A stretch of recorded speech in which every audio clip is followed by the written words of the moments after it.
Broadcasting around the nation, on your radio, on your TV, and online.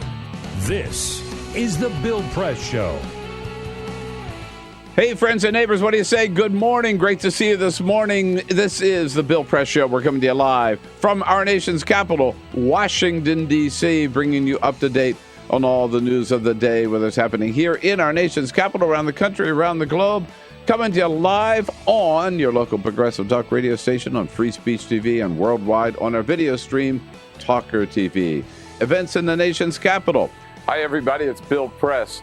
This year marks the 10th anniversary of doing the Bill Press Show every day, covering the news of the day with the nation's top newsmakers, either on the line or in our studio right here on Capitol Hill in Washington, D.C. Not only that, I go to the White House briefings every day to get answers to the top questions of the day. Bottom line, if it's happening in Washington, D.C., either at the White House or the Capitol, we are all over it. Every day, we welcome to our studio political leaders and reporters and labor leaders and newsmakers to help us understand the issues of the day. You know, we started out as a radio show only, but over the years, we have branched out to all forms of the new media. So today, we're not just a radio show. We are podcasting, streaming audio, streaming video, and we are simulcast live on Free Speech TV nationwide, reaching out to 40 million households on Free Speech TV, in addition to hundreds of thousands on local radio stations and online. AFGE is so proud to be associated with this show and looks forward to being working with Bill and this show for a long time. Bill Press is the right man at the right time with the right message. And thanks to the Bill Press Show, we get our message out to thousands and thousands of people every day. Thank you, Bill Press. The Teamsters are a proud partner with Bill Press on his show, telling the truth about what's going on with working families. Tune in. Yes, it's been a fun and exciting 10 years so far for the Bill Press Show. We're looking forward to many more with all of you, broadcasting live every morning from the nation's capital. On your radio, on TV, and online. This is The Bill Press Show.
So, same time next week? Well, of course. Put away a few bucks, feel like $1 million. For free tips to help you save, go to Feed the Pig.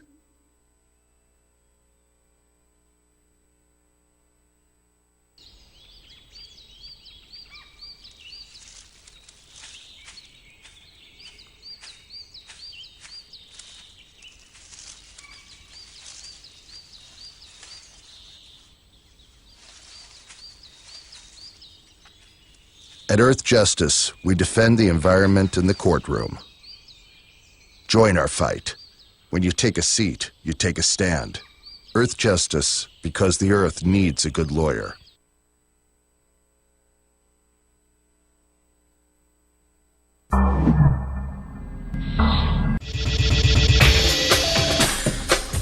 Tune into Free Speech TV for Democracy Now!, a national, independent, award-winning news program bringing you people and perspectives rarely seen on corporate media.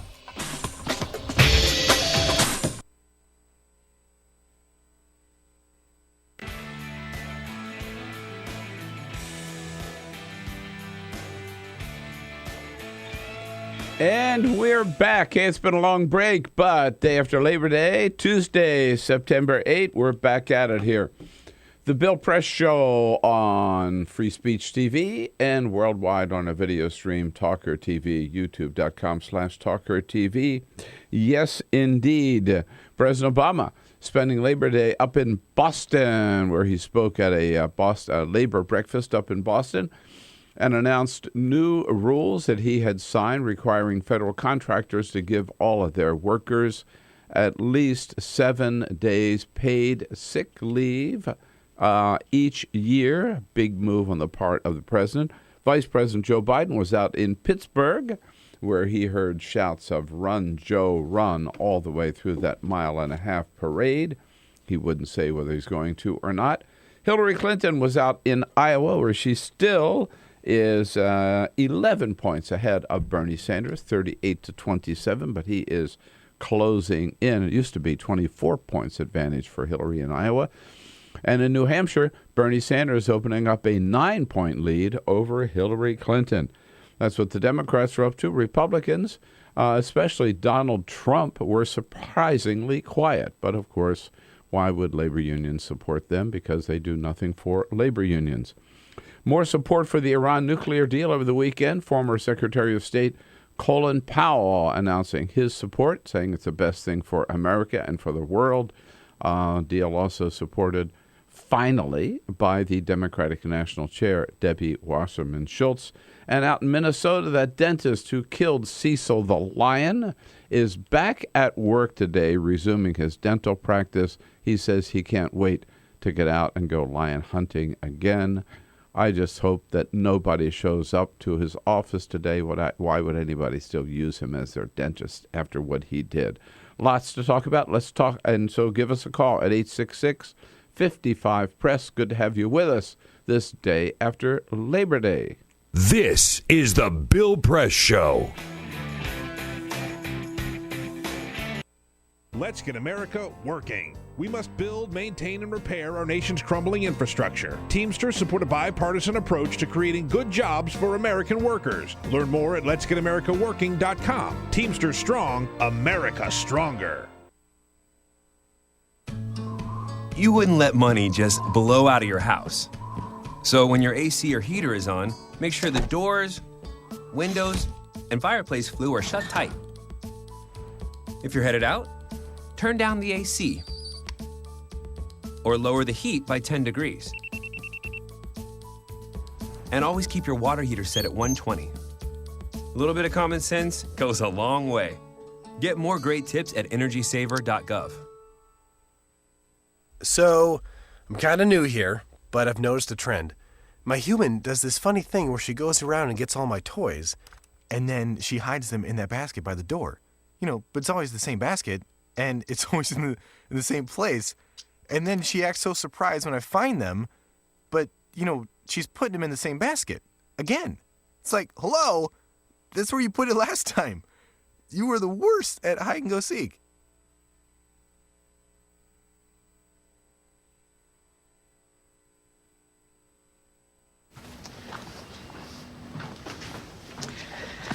All right. I know this isn't any fun to talk about, but we should. Okay. So who's going to do what? I'll pack the dead batteries. Great. I'll only put what I don't need into a duffel bag. Perfect. That's totally unhelpful. No problem. Meanwhile, I will try to comfort everyone by speaking in a calm voice. And I'll try to get the generator going without any gas. Oh, let's not forget the cell phones, which probably won't work. Right. And who is going to handle supplies? I can forget to do a list for us. Thanks, pal. Well, I think we couldn't be any less prepared. I'm proud of you guys. Talk to your kids about who to call, where to meet, what to pack. Visit ready.gov/kids for tips and information.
broadcasting around the nation, on your radio, on your TV, and online.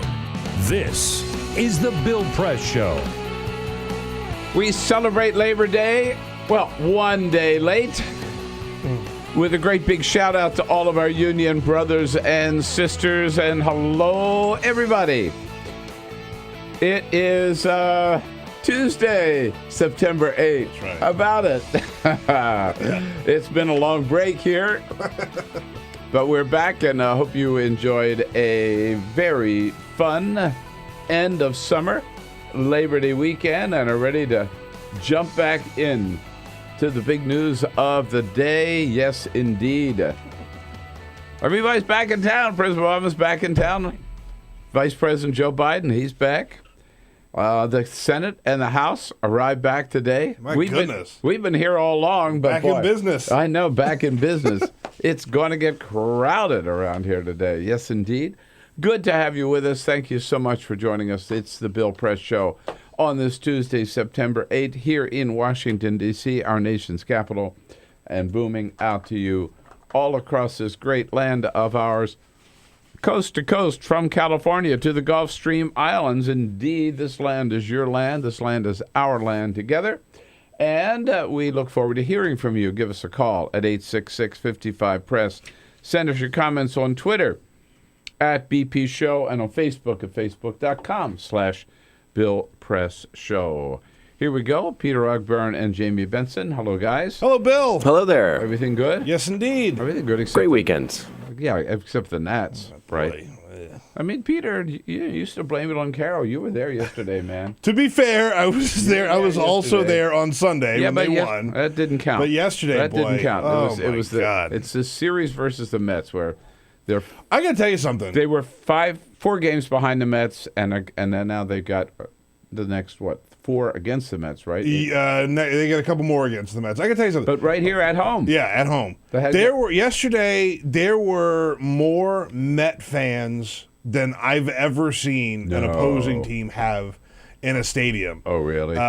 It was bad. In fact, after the game, David Wright from the Mets thanked the fans for their support at our ballpark here in D.C. It was that loud. Amtrak. It was that loud. Yeah. Amtrak. It was. And the Met fans were louder than the Nationals fans yesterday. No. Probably had a lot of college students, too.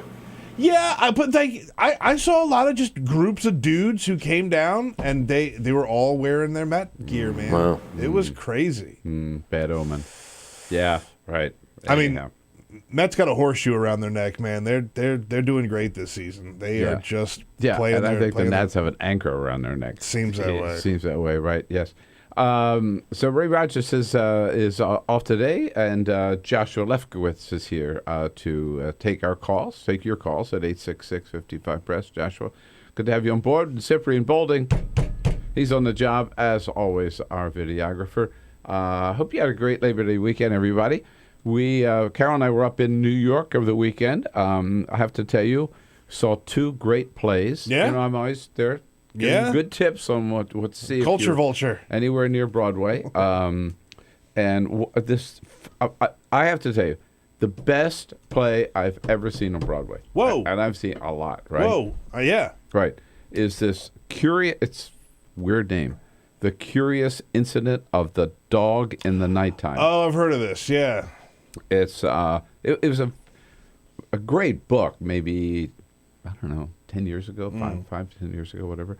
Had a lot of success, and this play is based on the book, and it's so well done. Acting is superb, and the staging is unlike anything I've ever seen. Wow! Yeah, with a lot of computer technology and graphics and stuff, and it's just incredible. Was there any big stars in it?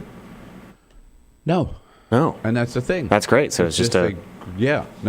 That's great. I hate this whole new trend in Broadway that they just get a great big star and a lousy play, big star, and then they rely on them. This is pure, just great. Oh, that's theater, cool. Great theater. And then we saw an off-Broadway play, which was very, very funny. A comic thriller is how it's called. Drop Dead Perfect. We saw it in a church. Off-Broadway play Saturday night, and it was just very, very, very funny with a great actor named Everett Quinn. Nice. Drag queen. Oh, nice. Yes. he plays a woman in Key West, Florida, an artist in Key West, Florida, who happens to be the sister of Lucille Ball. That's anyhow. I don't want to give the story away, but it's absolutely hilarious play. That's funny. Yeah, Everett Quinn. So nice. Anyhow, so if you're in the New York area, Drop Dead Perfect and The Curious Incident of the Dog. I wanted to see Hamilton. Can't get tickets for Hamilton. Yeah, I have to wait to see Hamilton. I had the same problem. Unless you're Barack Obama. Yeah, I guess they make an exception Yeah. for him. Right. By the way, I just want to point out another unsolicited plug for our Twitter account, @BP Show.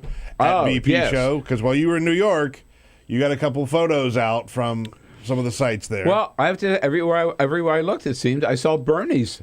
Bernie people wearing Bernie T-shirts. Go Bernie, in go. museums, people wearing Bernie in Times Square, handing out flyers. Bernie. I saw no other sign of any other campaign. This Bernie. Bernie, they're everywhere. Feel the burn. So you didn't see anybody else? No. Remember when I came back from California, the only bumper sticker I saw in the Bay Area, Bernie bumper stickers, yeah. There is a lack of enthusiasm so far, with the exception of Bernie, man. People are fired up about Bernie. No lack of enthusiasm for Bernie, that's for sure.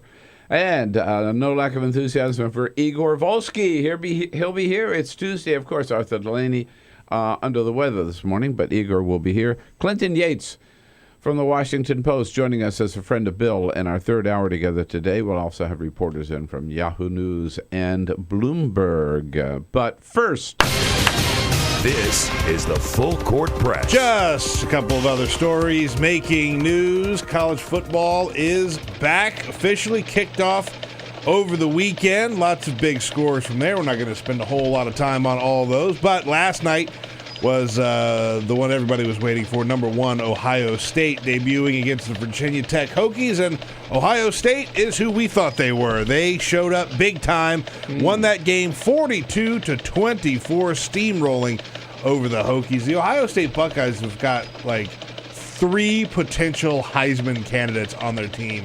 Offensively, Really? Yeah. and just brutalizing the Hokies last night. So they remain strong. El Chapo, the hunt for El Chapo continues. How about this? His son, Jesus Alfredo Guzman Salazar, shared a photo on Twitter that was taken in a restaurant. No.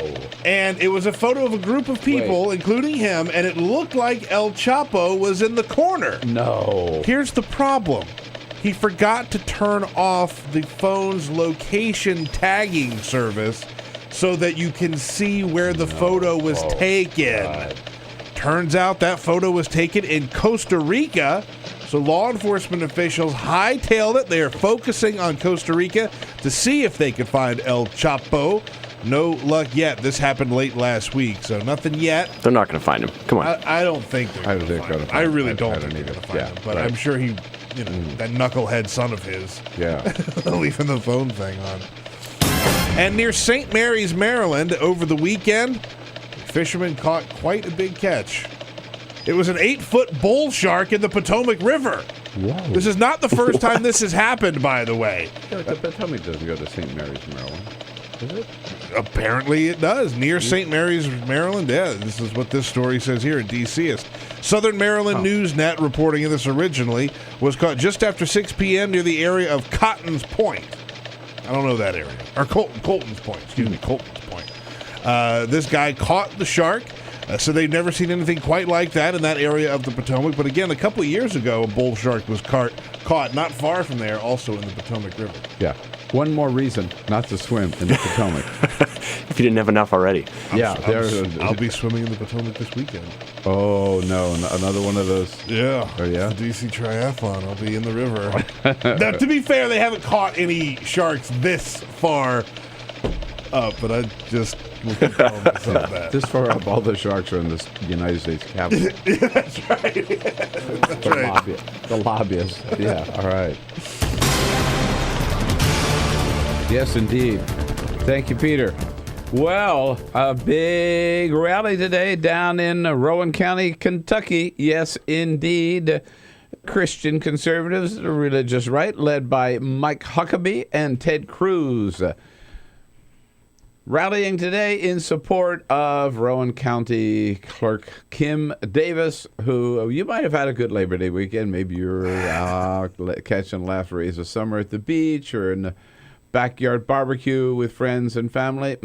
Kim Davis, she was cooling her heels in her air-conditioned jail cell. But, of course, that was her choice, and that's her punishment for refusing to, A, do her job, and B, obey the law. We know where she elected down there to grant marriage licenses. Suddenly refused to grant any marriage licenses to any couples, gay or straight, because the Supreme Court said that she had to issue marriage licenses even if a couple happened to be gay. She said that was against her religion. She refused to do it. The judge ordered her to obey the law. She refused again. She's been held in contempt of court. And the judge not only fined her, but gave her some jail time. Now, she is petitioning for the governor to release her. And again, Mike Huckabee and Ted Cruz down there today saying that this is a violation of her religious liberty. Mike Huckabee, yesterday, go figure this out. Try to figure this out. I mean, Huckabee's just wrong, right? The first point he makes is, in her defense, is that she is right because just because the Supreme Court says something doesn't mean anything. He says, unless the states act independently to confirm the Supreme Court's decision. Now, that is just flat-ass dead wrong. I mean, does he know the Constitution? Has Huckabee read the Constitution? And has he read any case law? This has been tested over and over again. The Supreme Court rules. That's it, baby. No. Arizona can't say, we disagree with that Supreme Court decision. Nullification doesn't fly. But here's Huckles trying to make that same point again yesterday. We either are a people of government, a people of law, and we are a nation of the people, or we are a nation under the power of the Supreme Court, which is what the dissenting opinion of Roberts and Scalia so powerfully said. This guy is running for president, and he says something like that. It's just caca. But it's totally not true. He also makes your point right there at the beginning of that statement where he talks about, are we a nation that represents everybody? Yeah, are we a nation of law, or are we a nation that anybody can do whatever the hell they want, right? Yeah. And that's what he's saying. We are. No, we're not. No, we're not. No, we're not at all. How come he's wrong about that? He's also wrong when he says, first of all, that her religious liberty is being violated. Again, no, it's not. She's free. The First Amendment says that anyone is free to practice his or her own religion, period, without interference from the government, and there's no state religion. Nobody is interfering at all with Kim Davis's right to go to church and practice her religion, right? But at the same time, she's got a job. Not only that, she's got a job to which she was elected by the people and paid $80,000 a year. So yes, whether she's a Catholic or a Jew or Baptist or Muslim or whatever, she can practice her faith. As an American, she has to obey the law. That's pretty simple, right? Straightforward. Now, get this. The other thing Huckabee is saying, right, and Ted Cruz, both of them there today, that she is some kind of saint, some kind of hero, some kind of new civil rights lawyer. God help me. They're comparing her to Rosa Parks. Good Lord. Yeah. No. Look, big difference, right? I mean, again, number one, yes, people have violated the law in the past when they felt that the laws were unfair, and they've paid the punishment, by the way, which Martin Luther King did with his days in Birmingham jail. Right? But the difference between the civil rights activists and leaders, right, of the 60s and 50s and 60s or whatever it is, that they were fighting to expand people's rights and to guarantee them equal rights under the Constitution. Kim Davis is taking her stand to deny people equal rights under the Constitution. It's just the opposite of Rosa Parks. And I was thinking about this morning that, you shouldn't compare Kim Davis to Rosa Parks. Compare her to the bus driver, right? I mean, to me, because his job is to drive that bus, no matter who's on it. He can't say, I'm not going to drive this bus because there's a black person on here, or there's a Jew on this bus, or there's a woman on this bus. No, his job, he's paid to drive that bus. Her job, I repeat, to which she was elected by the people, took an oath of office to do her job, paid $80,000 a year to do her job, is to issue marriage licenses. She can't say, I'm only going to issue marriage licenses to people that I like. No. Oh, so she's no civil rights leader. She is a lawbreaker. She is a criminal. She's a kook also, by the way, I think. And this idea of making her some kind of hero, forget it. 86, I'm glad the judge, because if he had fined her, and the judge said this, if he had just fined her, she wouldn't have stopped. No, and she would have gotten that money like that. She would have gotten that money from all of her supporters around the country, right? Yeah, Mike Huckabee would have written her a check. Love that she's in jail. Yeah, I do too. I think she's right where she belongs, and they shouldn't let her out. And just as an example to other people, the law is a law is a law, even for Southern Baptists. 866-55-PRESS. You tell me, too severe? Were they too hard on poor Kim Davis? Right. Should we feel sorry for her? 866-55-PRESS. What do you think ought to happen? Let's talk about it. The new case of Rowan County, Kentucky. Get social with Bill Press. Like us at facebook.com/Bill Press Show. This is The Bill Press Show.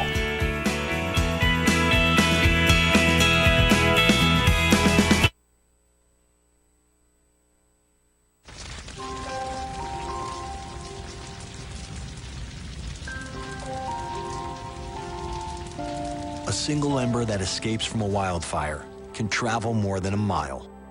That single ember can ignite and destroy your home or even your community. You can't control where the ember will land, only what happens when it does. Get Fire Adapted now at fireadapted.org. Columbine, Virginia Tech, Tucson, Aurora, Fort Hood, Oak Creek, Newtown. Newtown, Newtown. Newtown. How many more? How many more? How many more colleges? How many more classrooms? How many more movie theaters? How many more houses of faith? How many more shopping malls? How many more street corners? How many more? How many more? Enough. Enough. Enough. Enough. Demand a plan. Right now. As a mom. As a dad. As a friend. As a husband. As a wife. As an American. As an American. As an American. As a human being. For the children of Sandy Hook. Demand a plan. No more lists of names. It's not too soon. It's too late. Now is the time. Before we all know someone who loved someone on that list. No more lists. No more. Who they might have been. No more. If we had just done something yesterday. It's time. We can do better than this. We can do better than this. It's time. It's time. It's time for our leaders to act. Demand a plan. Right now. Right now. You! Demand it! Enough. Enough. Enough. Enough.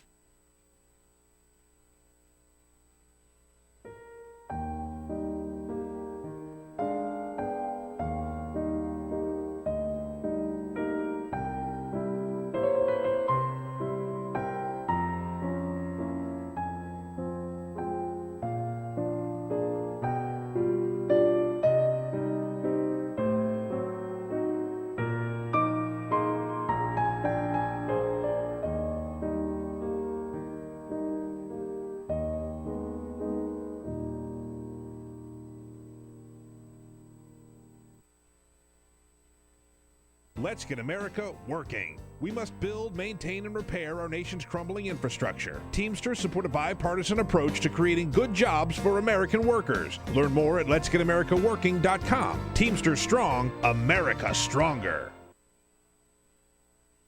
The average text takes your eyes off the road for nearly 5 seconds. At highway speeds, that's enough time to travel the length of a football field. Stop the texts, stop the wrecks.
Seen on Free Speech TV and online on TawkrTV. This is the Bill Press Show.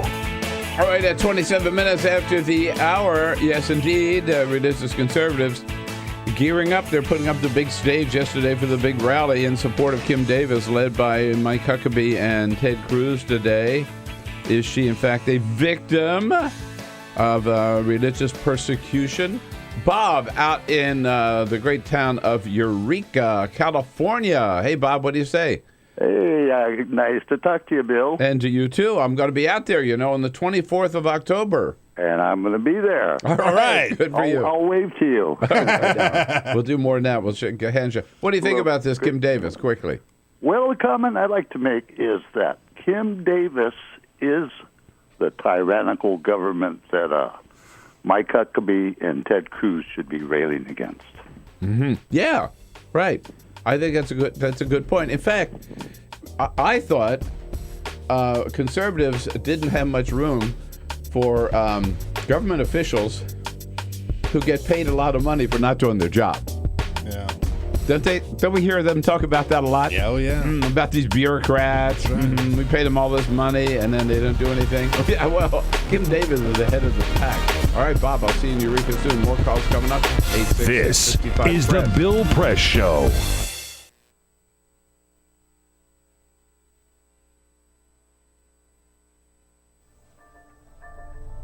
How I've been affected by gun violence over the years is through deaths of friends and family members and associates.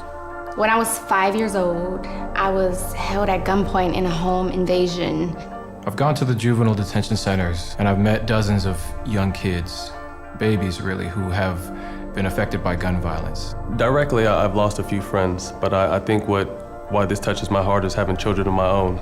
I've been at parties where, I had just left the party and, maybe 10, 15 minutes later, I heard that, somebody got shot and didn't make it.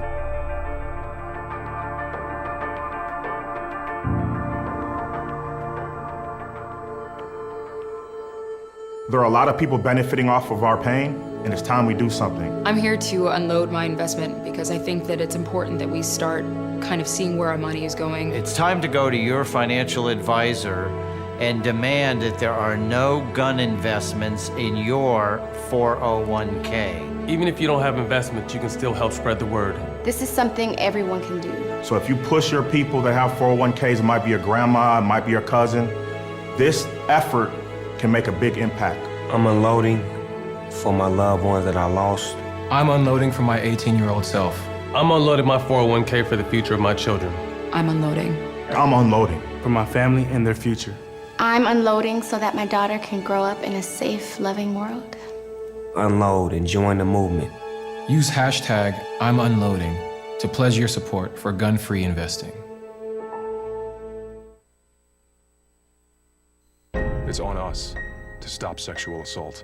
To get in the way before it happens. To get a friend home safe. And to not blame the victim. It's on us. To look out for each other. To not look the other way. It's on us to stand up. To step in. To take responsibility. It's on us, all of us, to stop sexual assault.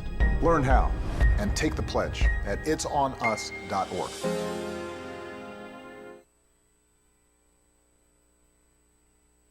I grew up in the housing projects of Cleveland.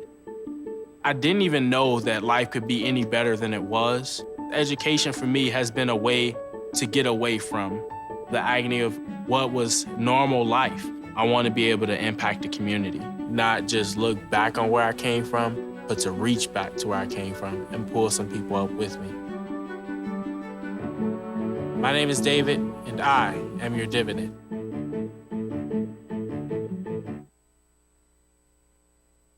Hey, Free Speech TV world, it's Mama and the Mooks here at the Stephanie Miller Show. Hello. Good morning. You know, the Seinfeld was about nothing. I think the Stephanie Miller Show is about everything. A little bit everything. Yeah, a little It's bit. kind of everything like thrown into a blender and we hit frappe. Right. With wine poured in. Right. Senators, fart jokes, politics, pop culture, entertainment.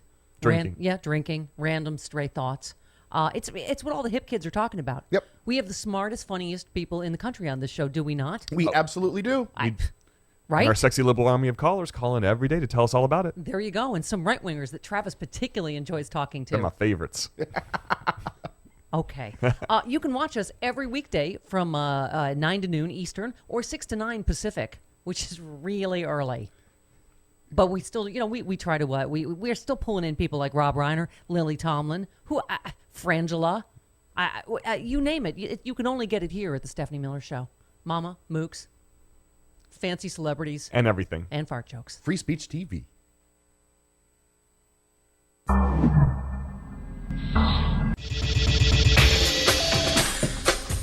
Tune into Free Speech TV for Democracy Now!, a national, independent, award-winning news program bringing you people and perspectives rarely seen on corporate media.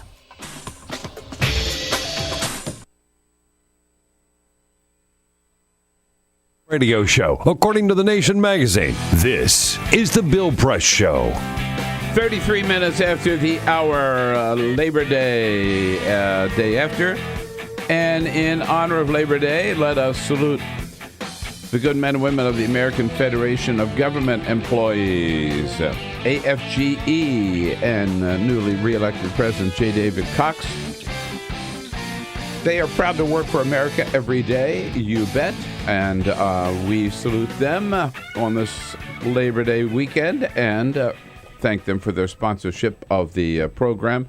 Talking about Kim Davis, everybody knows her name now. She's the one. By the way, you must say, with all the movement in support of now marriage equality, and I don't know how many states had actually legalized it before the Supreme Court said every state has to do so, with to say the least, a controversial decision, right? That the fact that nationwide there's one county clerk who has refused to follow the law sort of says where this country is. Yeah. Right? Yeah, seems that way, right? Let's just not forget, put it in context here, right?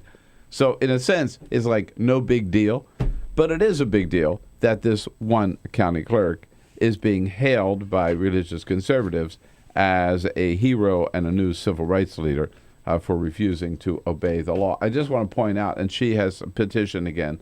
In fact, the Kentucky legislature is considering passing a new law. Yeah, let's pass a law saying, hey, if you don't like a law, you don't have to obey it. Everybody's got the choice to obey or to choose which laws they will obey and which laws they won't, and get away with it. Because that's what they want. Not that she's free to break the law, but she has to pay the punishment. No, they don't want any punishment whatsoever for breaking the law. If your faith tells you, next time a guy stops you for going 80 miles an hour and a 55 miles, just tell him, officer, my faith tells me that these speeding laws are the work of the devil. That's it. Mm-hmm. That's it. Jesus tells me that the government has no right to do this. See how far you get. Before we get back to your calls and comments, I just want to point out that to be fair not everybody is as crazy as Ted Cruz and Mike Huckabee. John Kasich yesterday, Republican candidate for president, daring to express a little bit of common sense on this issue. I respect the fact that this lady doesn't agree, but she's also a government employee. She's not running a church. I wouldn't force this on a church, but in terms of her responsibility, I think she has to comply. Jeez. Thank you, John Kasich. Thank you. Right. No, she's not running a church. She was elected as a government employee to do this job. Yeah. Right. Don't forget, we're on Twitter at BP Show. At BP Show. You can weigh in on any of these topics at any time. A couple quick comments from there. Kathleen says she's a horrible example of a Christian and has no concept of what it takes to be a Christian. Jail is where she belongs. Oh, all right. Perry says, I hope Kim Davis gets at least a 5-year sentence for forcing her religious freedoms on American citizens. And one more. This is mean. Jim says, is Kim Davis getting conjugal visits? And if so, which husband? Find us on Twitter. No, that's at BP Show. We shouldn't forget her checkered past. So if you're going that was necessary. Yeah, it's a necessary comment. If you are going to put her up as the moral, on the moral pedestal, right? Yeah. Maybe she's not the one you ought to put up there. Right. Hey, let's go down to Charleston, South Carolina. Our buddy Ike. Hello, Ike. Hey. What's up?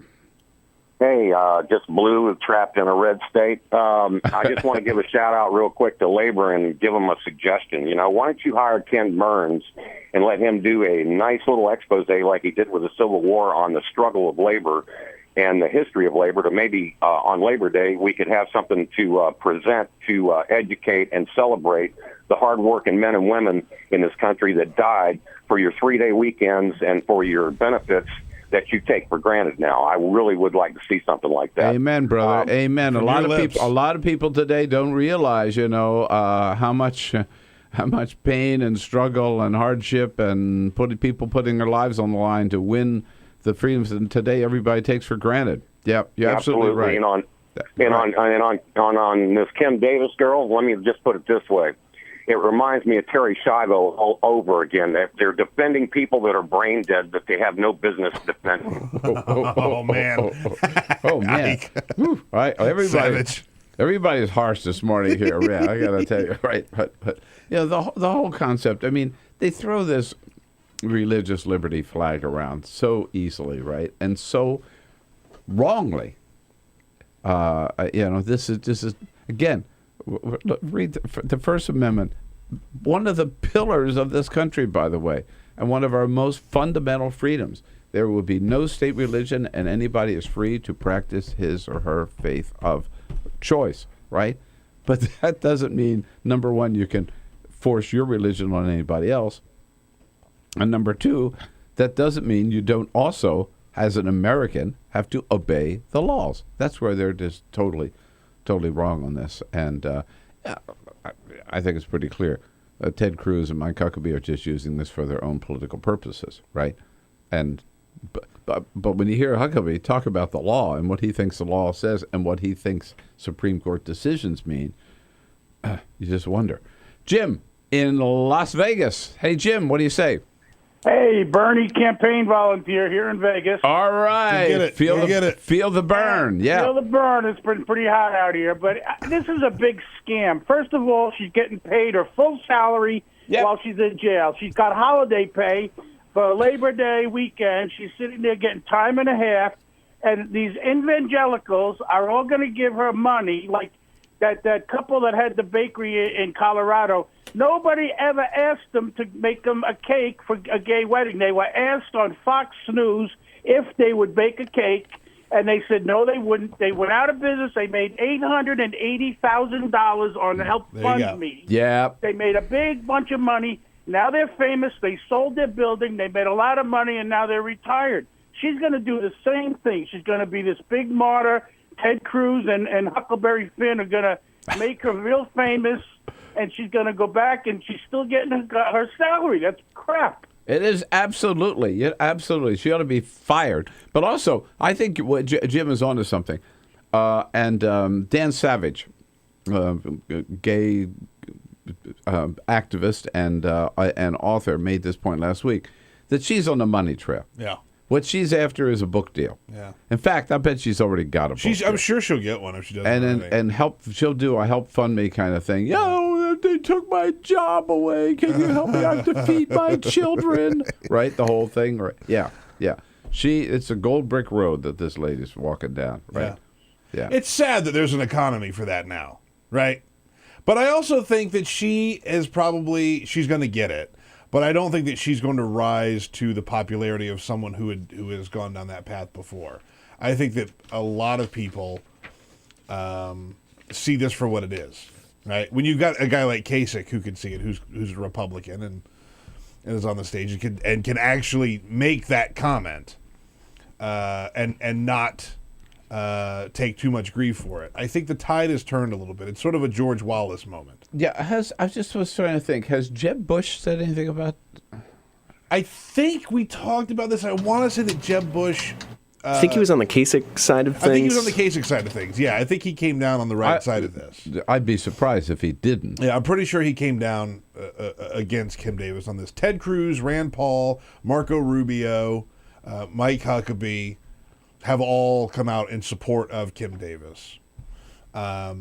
Yeah, I see a headline that says Jeb Bush is seeking middle ground on the Kim Davis issue, which sounds very much like Jeb Bush. Sounds very Jebby. No, there's no middle ground here. No. She's nuts. Yeah, and she's wrong. And Trump has sort of. I was going to say the big question is, where is Donald Trump? He's dodged this. He hasn't answered this question thoroughly, or he hadn't as of the last time I looked over the weekend. Because Trump he could get away with not answering it. But he's the only one that I can think of that hasn't really taken a stand on it. I'll tell you one thing. He can't criticize her for being married 3 times. That's for damn sure. Right? Yeah. That's for damn sure. My sister. Yes. I identify with Kim. We belong to the same church. That's right. It's the church of many marriages. All right. Keep your eye on this one. It ain't going to go away soon. We'll be right back here. It's the Bill Press Show, Tuesday, September 8th. How about it? Off to a good start. Keep it going. 866-55-PRESS. Follow us on Twitter @BP Show. This is the Bill Press Show.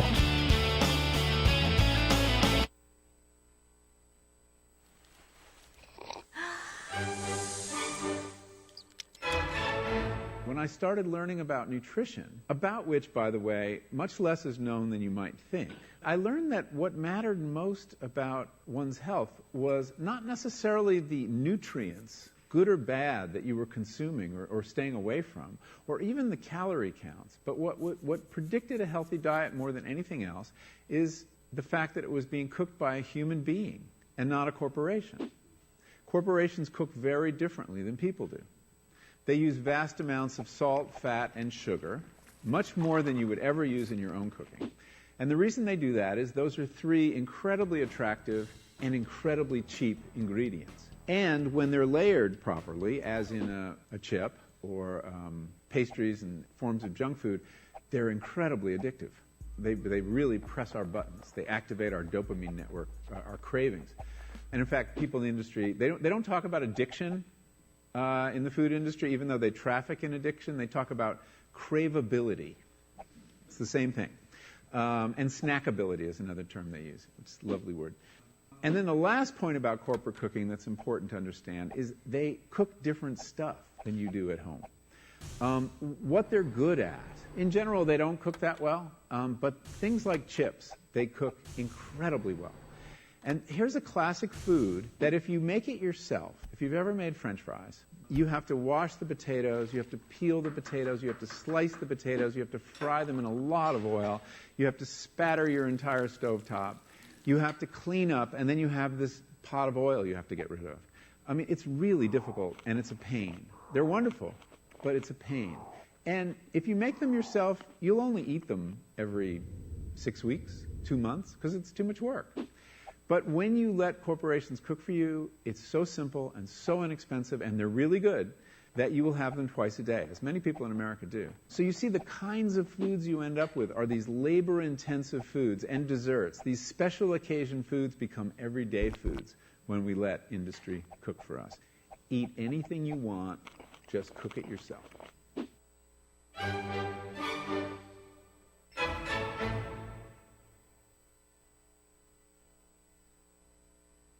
So, I'm kind of new here, but I've noticed a trend. My human does this funny thing where she goes around and gets all my toys, and then she hides them in that basket by the door. But it's always the same basket, and it's always in the same place. And then she acts so surprised when I find them, but, she's putting them in the same basket. Again. It's like, hello, that's where you put it last time. You were the worst at hide and go seek.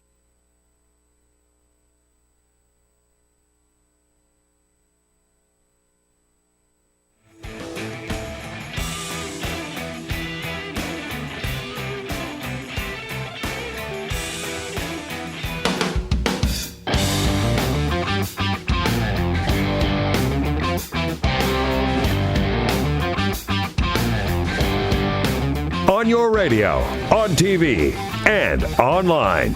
This is The Bill Press Show.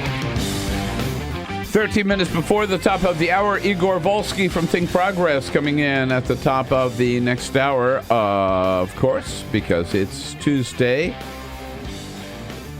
We're still celebrating Labor Day here on the Bill Press Show, even though it's Tuesday. We weren't with you live yesterday, so a shout out to all of our good friends in labor unions across the country, all of our good brothers and sisters in the labor movement, and supporters of the show. And Democratic candidates were out yesterday in full force celebrating Labor Day, starting with the President of the United States, not a candidate anymore.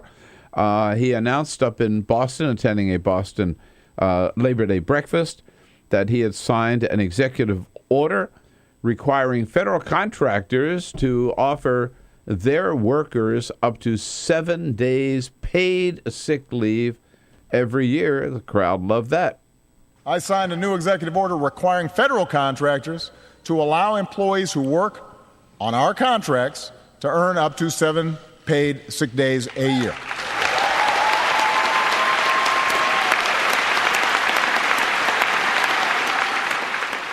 And in front of that Boston labor crowd, the president pointed out that the importance of unions and the protections they provide was enjoyed by none other than Boston's most famous resident. Even Brady's happy he's got a union. They had his back. Mm-hmm. They had his back. So if Brady needs a union, we definitely need unions. There it is. It's a smart man. Yeah. It's a throwaway line, and it's a jokey line, but he's right. He's right. He's right. And, at the I don't want to spend too much time on the Brady thing. But the players' union, they stood behind their guy. Yeah. Yeah, and again, I don't want to get deep into the weeds on Tom Brady, but like the NFL basically threw the suspension on him, and the way that they left it open would say, they could give him this suspension for a lot of different reasons, any kind of behavior. And you need someone to say to a boss, you can't do that to our workers. Right. Right? It applies across the board. Obama's absolutely right on. Absolutely. Yep. Makes a point in a way that everybody can understand it. Hillary Clinton was, it was funny. Bernie and Hillary sort of traded places. Like, she started in New Hampshire, then went to Iowa. He started in Iowa, then went to New Hampshire over the weekend. Out in Iowa, she used a line, again, that I heard her use in Minnesota, but it's a good line. When she talks about Donald Trump, she keeps making the point that Donald Trump, the other guys are just as bad as he is. Their flamboyant frontrunner has grabbed a lot of attention lately. But if you look at everyone else's policies, they're pretty much the same. They're Trump without the pizzazz or the hair. Good point. Keep making it, because he is the face and the voice of the Republican Party, and they're all really following Donald Trump. By the way, who was strangely silent over the weekend? Lindsey Graham was out parading. Carly Fiorina was. I saw John Kasich was. Yeah. I didn't see any sign of Trump yesterday. Yeah, but he's so far ahead, and he's got so much money, he could probably just take the day off. He's kind of fallen into that a little bit, right? Like Anytime he does stuff now, it makes news, so he doesn't have to do it all the time. He can do whatever the hell he wants. Yeah. Right. As I mentioned, Bernie Sanders had a very good reception again out in Iowa. The latest polls in Iowa show, by the way, Hillary Clinton with an 11-point lead over Bernie Sanders in Iowa. But that was 24 points about a month ago. So Bernie is moving up in Iowa. He then went to New Hampshire, where the latest poll in New Hampshire yesterday showed him with his biggest lead so far in New Hampshire over Hillary Clinton, 9 points ahead of her in New Hampshire. And he said yesterday, this is what Labor Day is all about, these jobs issues. Real unemployment is above 10%. Youth unemployment is off the charts. Wages for millions of workers have gone down. People are working 2 or 3 jobs just to survive. These are the issues we have to focus on. Those are the issues of Labor Day. And also on the road yesterday was Vice President Joe Biden, appearing with our good friend Leo Gerard, head of the United Steelworkers, out in Pittsburgh, which is the home of the Steelworkers Union. I've been to their headquarters there in Pittsburgh. And so the vice president had a great time. Marched in their Labor Day parade. It was Biden at his Bidenness. Biden at his Bidenness is right. And everywhere he went, people were saying, "Run, Joe, run!" And what was funny was he kept shaking so many hands, he kept getting behind the parade. So then he would run. Joe's running to catch up. He's running, and that's what people would say. Oh my God! Look, he's really running. He is running after all, right? And so he had a lot of fun with it. He gave a speech toward the end. A supporter interrupted his speech and said, "Run for president." And Joe said, "I got to talk to somebody about that first." We have nobody. We have nobody to stand be us and the major problem. No, you got to talk to my wife about that. I've got to talk to my wife about that. Yeah, where's Jill? Where's Jill when he needs it, right? But I got to tell you, he sure looked like a candidate to me yesterday. He did, man. Man, yeah, he was out there and, at his best with working people and with a great message and showed a lot of energy. Yes, indeed. All right. Igor Volsky joins us at the top of the next hour from ThinkProgress with more news of the day. It's the Bill Press Show, Tuesday, September 8th. We'll be right back. Like politics? Then like The Bill Press Show on Facebook. This is The Bill Press Show.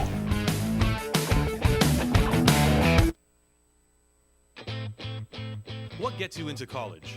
Good SAT scores? High GPA? Lots of extracurriculars? Sure, but what you really need is money. If you don't have the cash, you'll need a loan. And we mean huge student loans because the cost of college has risen 1,000% in the last 30 years. This means big money for the banks that collect fees and interest.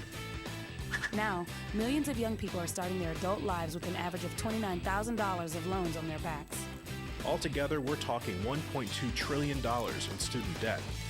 And more people are finding it impossible to pay them back. Welcome to the student debt crisis.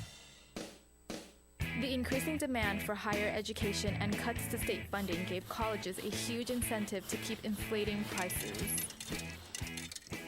I graduated about a year ago, currently in $35,000 of debt. I am in debt about like $25,000. I owe $23,000. I owe over $50,000 in student loans. 38.8 million Americans owe money on a student loan. And the biggest names in banking are making huge profits off the booming student loan industry. Sallie Mae, the largest provider of private student loans, made $949 million last year. They only give you about 6 months to look for a job. You have to start paying back the loan. It's very pressuring, especially nowadays. It's very hard to find a job. Over half of the students graduating in 2012 could not find a decent paying job. They either had low-wage jobs or unpaid internships or were unemployed altogether. So you can't make the payments. You start incurring late fees, which makes the loan even harder to pay off. And it stays with you for years, even decades. Right now, a third of the people who started repaying their loans are delinquent or in default. That's 13.7 million people, more than the populations of Chicago, New York, and San Francisco combined. Worse, it's not just the borrowers who are in trouble. Many loans require co-signers. So if the student is unable to pay, that co-signer, a father, a mother, or a grandparent, is now on the hook. Even a grandparent's Social Security benefits can be garnished to pay the loan. We should have an answer to this. If you get really behind in your car payment or your credit cards, you can file for bankruptcy. But Congress has made it nearly impossible to discharge student loans through bankruptcy. Big institutions make big profits while students try to make ends meet under crushing debt. Is this how we want our education system to work? The whole point of going to college is to get the career you want. But lately I've been discouraged because no one can afford school. You get a job just to pay off your student loans. We need higher education, not higher debt. Sign up to end the student debt crisis at higherednotdebt.org.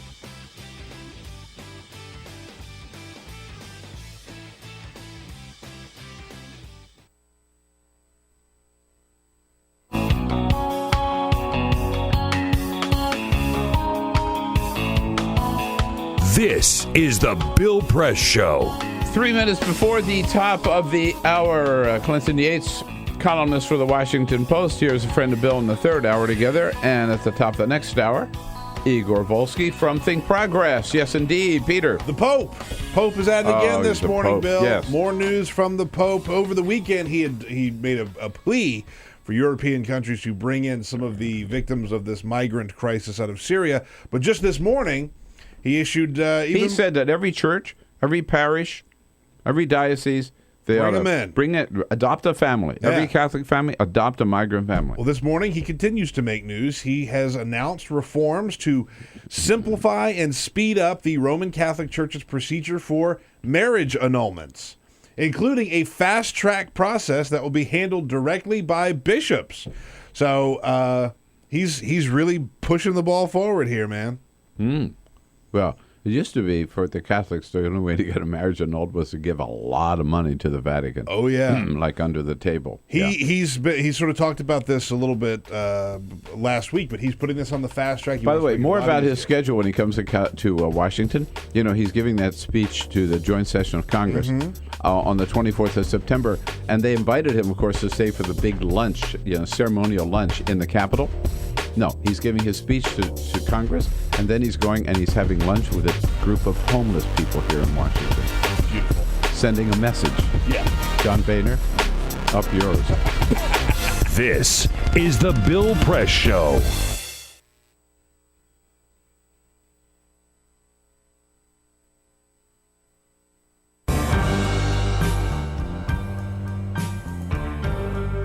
I'm a Pistons fan.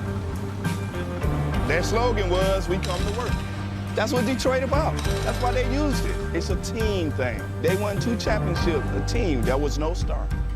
No mayor can come in here and be a star. It's a team thing. No governors can come in here and think you can do it by yourself. It's a team thing. You got communities. They got ideas, too. The only thing wrong with Detroit, people have lost hope here. Residents, city workers, so much corruption. They lose hope. But I grew up here. I love this city. I think it can come back.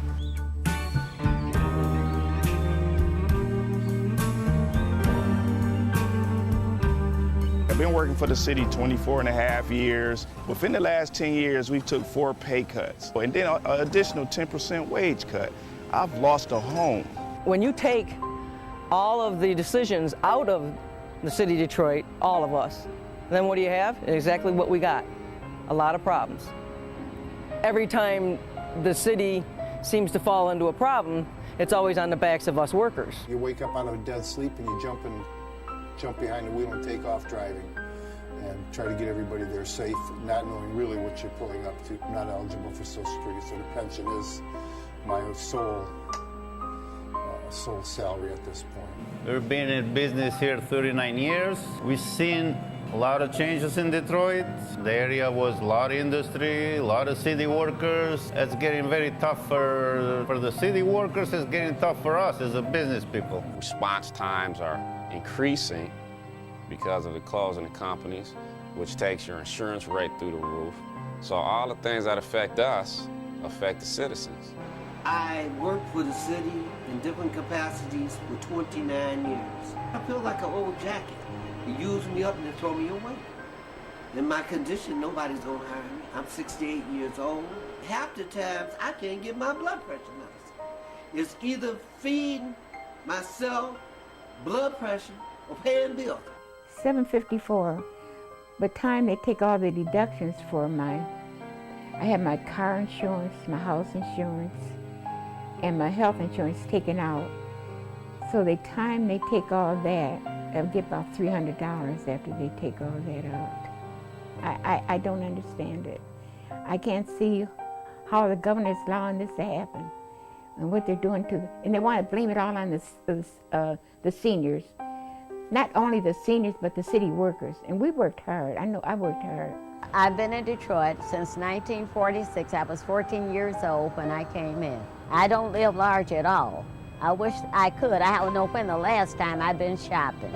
I only get $1,100, and I'm 81 years old, and I need every penny that I can get and that I do get.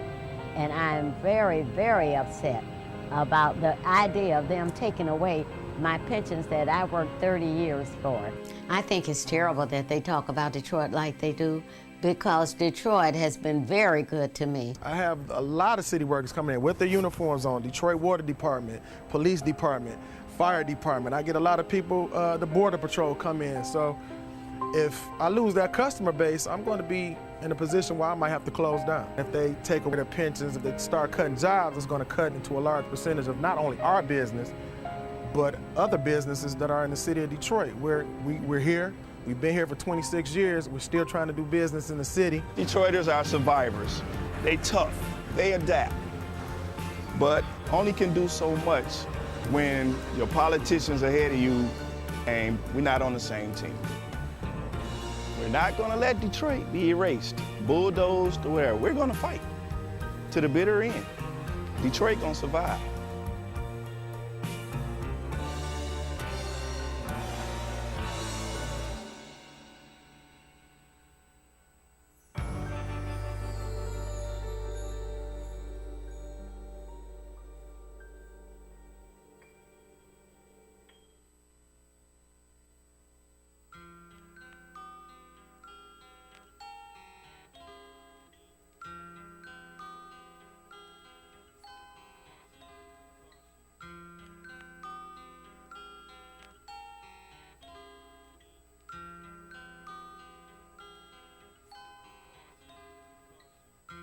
Just this month, my bill was like $138. Even at one phone call a week cost me $40 to $50 every month. I am living on a fixed income of SSI, so this is really a great hardship. Families are being punished when they incarcerate their children, they incarcerate the whole family.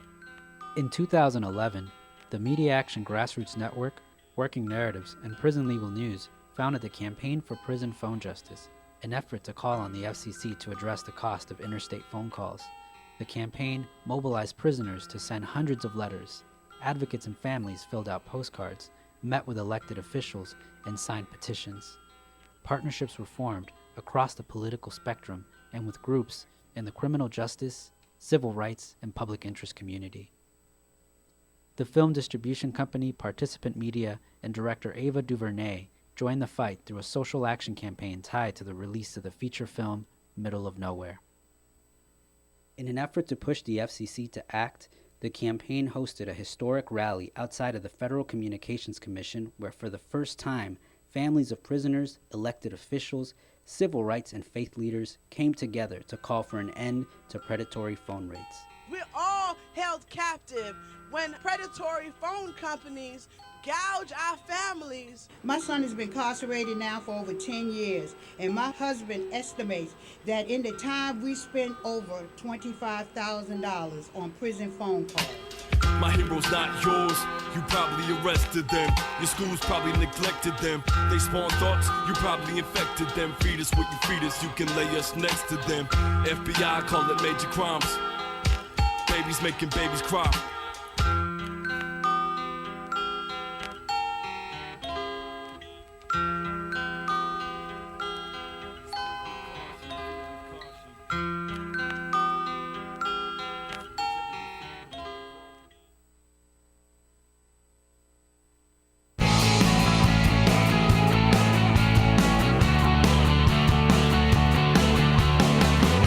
broadcasting around the nation, on your radio, on your TV, and online. This is The Bill Press Show. We may be a day late, but brothers and sisters, we wish you a happy Labor Day. Tuesday, September 8th, the day after, actually, the Bill Press Show here in Washington, D.C., where the city's starting to fill up again. The president back, vice president back, Senate and the House come back today, and all the lobbyists back in town. We'll be back to business as usual. But the Bill Press Show just keeps rolling right on with your help. Good to see you today. Don't forget, we want to hear from you. Give us a call at 866-55-PRESS, whether you're listening on your local progressive talk radio station, whether you're listening on one of our great radio apps, iHeartRadio or TuneIn. They're both free. Download them, use them, follow us on the radio wherever you go. Whether you're watching on Free Speech TV or on worldwide on our video stream, TawkrTV, we want to hear from you, so give us a call at 866-55-PRESS. Send us your comments on Twitter at BP Show and on Facebook at facebook.com/BillPressShow. No, he doesn't have the big chair today, but he's still here nonetheless across the table from us. Igor Volsky from ThinkProgress. Hello, Igor. Good morning and How was the show Friday? It was excellent. Excellent. It was an excellent show. Tremendous show. If I must say so myself. That's right. Excellent. That's right. That's right. 5 stars. Oh, good. Yeah, that's right. Had a lot of fun? Yeah, I had a lot of fun. Thank you for having me. Very good. No. Igor does a great job.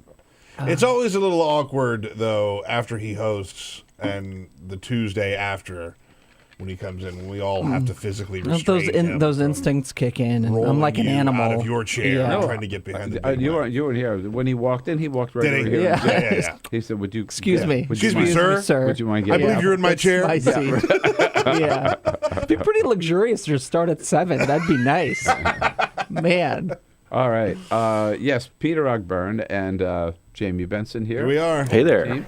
We've got Joshua Lefkowitz in today answering your phones, your calls, ready to go. And Cyprian Bolding, our videographer, behind closed doors, but still very much part of the show. We just don't give him a microphone because we just don't dare. The FCC would not allow that to happen. There he goes. Right. You know what, guys? Right here at the top of the show, I just want to take a little break from format here because we have a very special call from down. We were talking about in the first hour, Igor, about Kim Davis, Rowan County clerk who refuses to grant the marriage. So she spent Labor Day in her jail cell, and Mike Huckabee and Ted Cruz are down there today. At least Huckabee is, but both of them have come out in support of her, saying she's the modern day Rosa Parks. Yeah, of course. For defying to break the law and everything. David is on the line with us. David got a marriage license from Rowan County. Oh, nice. Not from Kim Davis. Hey, David, thanks for joining us. No problem. I listen to the show quite a bit when I'm driving into work in the morning. So, good for you. Now, thanks, man. Tell us, how long did you? So, do you live in Rowan County? Yeah, I live in Moorhead. Yep. In Moorhead, okay. And did you try to get a license from Kim Davis? We tried 4 times to get a license. We were the ones that put the video up on YouTube that got the 2 million hits. Oh, nice. Good for you. Great. Yeah. So once she was out, you and your partner went in. What day? Tell us how it happened and when. Well, it's a lot of people have information just wrong. They don't know what they're talking about. But anyway, the first time that we went in was, I guess, the Monday. I think the Monday after the Supreme Court ruling. It's a little bit distant now. Yeah. But what happened that day is we went in and we knew that they weren't issuing licenses. I had sent immediately after the Supreme Court ruling. I had sent a letter into Kim Davis's office telling them, that we didn't want to talk to the media. We didn't want to talk to ACLU. We didn't want to go through, any of the judges or the court system or anything like that. We said we didn't say the exact day we were going to come down, but we said that I wrote in a letter that we were going to come down and we would do that if we had to, and maybe you could call that a bluff. I don't know. We don't really have a lot of credibility with the media at that point, but the point was we wanted to get our license and we didn't think bum rushing the clerk's office was the right thing. The Supreme Court ruling had just come down. So going down there the day after probably wouldn't be the smartest thing to do because, well, there's paperwork involved and stuff like that. So we went down, and we were refused, and we turned the video off when they asked us to, out of courtesy for her and for the office, because the sheriff kind of suggested that. But anyway, yeah, immediately after that, David had asked her, and this was one of the points that this is what got us rolling and got us wanting to really kind of put it up in the media, was David had asked her, he said, it's very likely that you have issued a marriage license to a murderer, or to a rapist, or to someone of that degree. And then she said, yeah, but that is true. It's a possibility, she said, but they would have been a man and a woman. And after we heard that, we just that was it. That was it. Yeah. What's more important, being a murderer or being a man and a woman? Right? Yeah. Yeah. True, apparently. Man. So when did you finally get your license? Is your partner's name David also? Yeah, he's David Moore. I'm David Herold. Okay. We went down Friday. I work, and in fact, I'm driving into work, and I can't spend too much time. But we went down Friday afternoon. I drove back home so we could get the license, and we were there. I guess it was 4:00. Actually, it was probably 4:00 right on the button. Well, congratulations. That's really great. I am sure you had a better reception this time, David. And hey, thank you so much for listening, and thanks for weighing in. And keep up the good fight down there. And you got a lot of support all around the country. Thanks, Well, David. thank you. Thanks very, very much. Yeah. How about that? Wow. There he is. David and David. David and David. I couldn't find another Igor to marry. I looked and searched. It's a very lucky man. If only you and Brian had gone down to Rowan County. Yeah. Yeah, indeed. That's cool, man. I'm glad to know that they're out there listening. Yeah, absolutely. And, I like the fact that, it was not like they didn't call the media first. Mm-hmm. And call the cameras first. And Went say, through the proper channels. We're going to wanted make to do a this. great big deal of Yeah. this. Very, very respectful of the fact that it was going to take time for these people to move in, to... Because, it's a real thing. It wasn't like a reality TV to thing. make It was a a transition. real And they marriage. wrote the letter ahead of time and Yeah. said, we're going to take advantage of this, but at our own schedule and everything. Yeah. And it would not have been an issue if she had only done Her job, which obviously she didn't do. Very yes, cool. indeed. Okay, lots to talk about here with Igor Volsky. I got to throw in one other thing, too, because there's a big issue about, what language you should speak, right, in the United States of America. Oh, I didn't know Yes, this was an I did. issue. And Donald Trump he thinks people here and You should have heard Igor when he was hosting. Tried to do the whole thing in Russian. Yeah, Did he really? at least half. Had to let him know. Had to let him know. Here in America, Good thing Donald we Trump. speak English. Good thing Donald Trump wasn't on your case. Yeah. Right. But Donald Trump does have one person who agrees with him that if you're here in America, what should you speak? Here's Sarah Palin.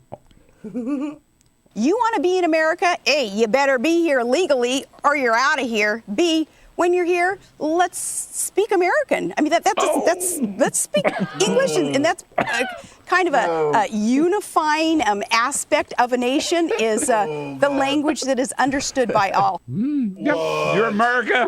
Speak American. That's a joke. I mean, that is a joke. Never change, Sarah. Never change. I mean, she clarified that she meant English. She meant English. She's American. Yeah. Of all the people that stand up for proper use of a language, oh my God. Yeah. You're in Unifying. America, you speak American. That's right. Here's my question. Why? She was on CNN. Okay, so Fox fired her. Why would CNN put her on the air? Why? Why? Well, they couldn't. They wanted to speak to America's next Secretary of Energy, and there she was. No, Here in that's right. America, we speak American. Yeah. On some more substantive issues. News, Igor, over the weekend. President Obama getting more and more support for the Iran nuclear deal. That's right. And from some unlikely sources, former Secretary of State Colin Powell agreed with the deal and said, hey, look, if you're lowering the number of centrifuges Iran has under this deal, which you are, that's a very, very good thing. And you saw an interesting fight on Sunday between Dick Cheney, the former Bush vice president, and Secretary Powell. Who was Secretary of State under George W. Bush at the same time. Yeah. That's right. And as you remember, made that case before the United Nations of why Saddam Hussein needs to be taken out. Later, of course, regretted making such a false, we now know, and some knew then, such a false argument in front of the UN. But Cheney argued on Sunday that the Iraq invasion actually helped undermine Iran's nuclear program in some roundabout way because it showed that, America wasn't afraid to act and I'm not really sure the case that was made, but that was the argument. And Colin Powell went on Meet the Press and said, oh, no. What actually happened is Iran started with some, 900 centrifuges when Bush came into office. When Saddam was taken out and Iran's influence grew and grew and grew because they were now the big power in the region, their centrifuges also exploded to some 1,900 of what they are today and created part of the problem that this administration is now trying to solve. 19,000, yeah. Yeah, actually, and you made the point that this gets it back down to at least to 5,000, which is still too many, but a lot better than 19. And caps their program and make sure there's monitoring and yada, yada, yada. Colin Powell's support is, I think, very, very significant. And, he admits he voted for Obama in 2008. He voted for Obama in 2012. But he's still a Republican, and he was George W. Bush's Secretary of State. And a well-respected, kind of serious person who has no incentives now in his career to play to the political winds and can really do what he thinks is right. And that, I think, is powerful. One disappointment I found over the weekend is that Democratic Senator Ben Cardin from Maryland came out against the nuclear. It was surprising, I thought, that Ben Cardin would do that. Ranking Democrat on the Senate Foreign Relations Committee. And if you listen to his questioning of Secretary of State Kerry when Kerry testified before that committee, there was a lot of skepticism, but I thought those questions were fair. And Cardin said this was the hardest decision he had to make. And where I do give him credit is that he didn't make those false arguments that we saw from Chuck Schumer about self-inspections and giving Iran all this time before inspectors come in and all of this garbage that has been disproven and that are kind of myths that opponents of the deal try to shovel up. It really seemed like, he had to make a decision on one side of the line or another, and for him it was a close call, and he decided to vote against it. So the question I've been wondering, Igor, and I don't know who else to throw to, so you get it, babe, is the video of this unending, it seemed, wave of migrants fleeing war zones in the Middle East, particularly Syria. Yeah, 4 million in Syria, tremendous. Yeah, and heading through, going through Hungary, through Serbia, trying to get into Germany, trying to get into Austria, trying to get anywhere, into France, even in the UK, and what they're going through. I mean, and these families and these little kids, and the picture of that little baby on the beach. I mean, it just tears your heart out. What should the United States be doing? So, Europe's obviously divided about should we take them in, shouldn't we? The Pope said every Catholic family ought to adopt a migrant family. He went that far. Some countries have said now we'll take 24,000, or and Germany says they're going to take like 800,000. What should the United States be doing? Well, the United States in the coming weeks will be deciding on the quota of refugees that it would accept from that part of the world. And human rights organizations are calling for this administration to bump up that number to 65,000, which is what Martin O'Malley came out for over the weekend, and is really the only presidential candidate to call for any kind of specific policy when it comes to the refugee crisis. I haven't heard any of the other candidates, Democrat or Republican, none of them did. And Hillary, this. in her interview with Andrea Mitchell, kind of gave this very roundabout answer of we should find a solution, we should work with our allies. But O'Malley was very specific specific and said we need to bring more people in. The complication comes in with the security aspect, because after 9/11 there were all of these regulations put in place that prevent people from parts of the world where terrorists are active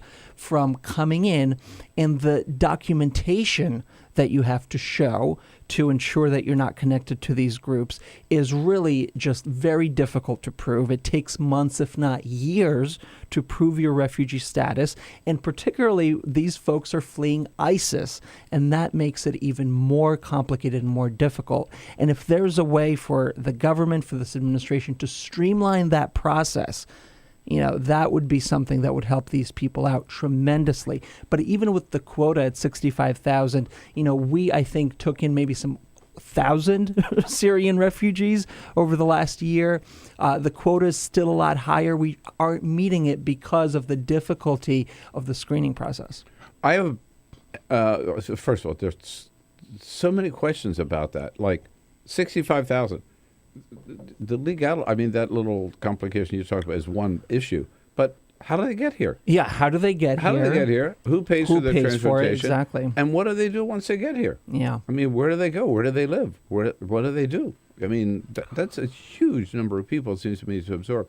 So maybe isn't there another more direct solution, which is to end the war in Syria and make it safe to live there so they wouldn't want to flee? Well, yeah, that's easier said than done, and that's something that Republicans have been focusing on. That if President Obama, they argue, hadn't crossed his red line and done nothing and would have invaded Syria like Iraq, we would be in a much better place. That's what they say. But yes, certainly ending the chaos in Syria, which is the driver. There's obviously other conflicts in the world that are contributing to the refugee numbers, but the Syria situation is by far the worst. First to admit, I don't have the answers, but we cannot, I don't think, ignore what's going on. No, absolutely not. And there's got to be some role here for the United States.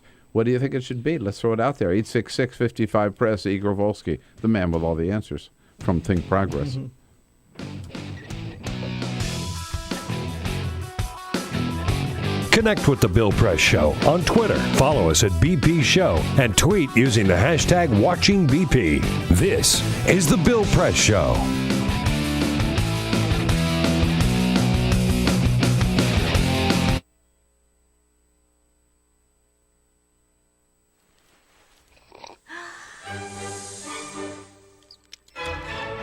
When I started learning about nutrition, about which, by the way, much less is known than you might think, I learned that what mattered most about one's health was not necessarily the nutrients, good or bad, that you were consuming or staying away from, or even the calorie counts. But what predicted a healthy diet more than anything else is the fact that it was being cooked by a human being and not a corporation.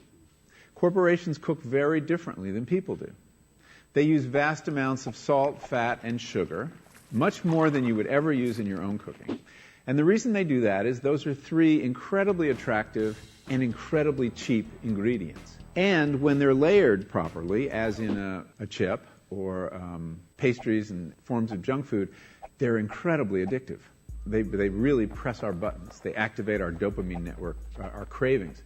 And in fact, people in the industry, they don't talk about addiction in the food industry, even though they traffic in addiction. They talk about craveability. It's the same thing. And snackability is another term they use. It's a lovely word. And then the last point about corporate cooking that's important to understand is they cook different stuff than you do at home. What they're good at, in general, they don't cook that well, but things like chips, they cook incredibly well. And here's a classic food that if you make it yourself, if you've ever made French fries, you have to wash the potatoes, you have to peel the potatoes, you have to slice the potatoes, you have to fry them in a lot of oil, you have to spatter your entire stovetop, you have to clean up, and then you have this pot of oil you have to get rid of. I mean, it's really difficult, and it's a pain. They're wonderful, but it's a pain. And if you make them yourself, you'll only eat them every 6 weeks, 2 months, because it's too much work. But when you let corporations cook for you, it's so simple and so inexpensive, and they're really good, that you will have them twice a day, as many people in America do. So you see the kinds of foods you end up with are these labor-intensive foods and desserts. These special occasion foods become everyday foods when we let industry cook for us. Eat anything you want, just cook it yourself.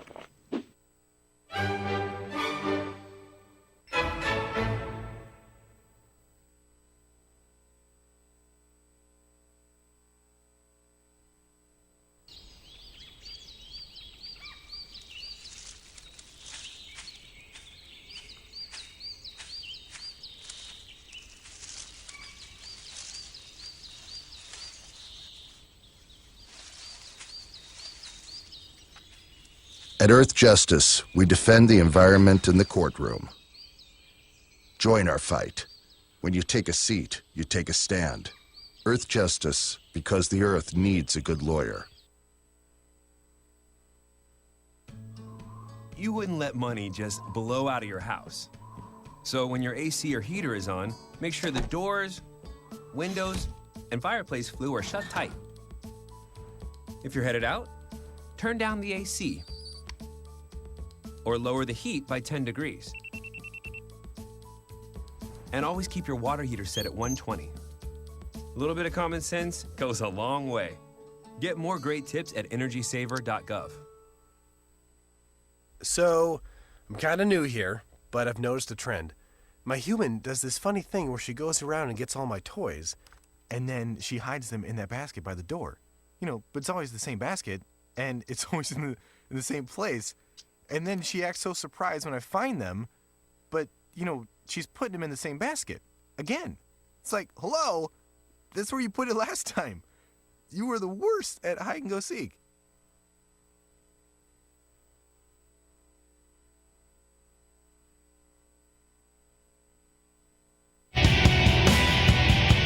This is the Bill Press Show. Oh my God. 27 minutes after the hour, here we go. Igor Volsky in studio with us. Meredith Shiner from Yahoo News joins us at the half hour. So this is the big day. Igor is finally here. George Clooney and Jeb Bush joining Stephen Colbert. The tonight. countdown. My countdown is at 0. I'm very excited. Which one of us is going to stay up late enough to watch? This is what DVR was made for, friendo. Hey, you two are going to be in bed. Up for it. Right. I will too. I mean, I absolutely want to see it because it's going to be those guests. Kendrick Lamar is performing, and I'm sure there will be a lot of special guests who will come by and wish him I've well. never seen so much hype or advanced publicity for a show. I'm excited. What do you think? I am. I mean, I think he's going to have a very big week. What happens in week 2? Who knows? But very big first week. Lots of love out there for Stephen Colbert. No, absolutely. But do you think there for the long term it's going to work? I think so. I think it's going to be different. He won't do a stand-up monologue, I don't think. He's not a stand-up. Right. So it's going to be different. It's going to be fresh. People are going to tune in. I think it's going to work. Igor, great to see you. Thank you, man. This All right. is the Bill Press Show.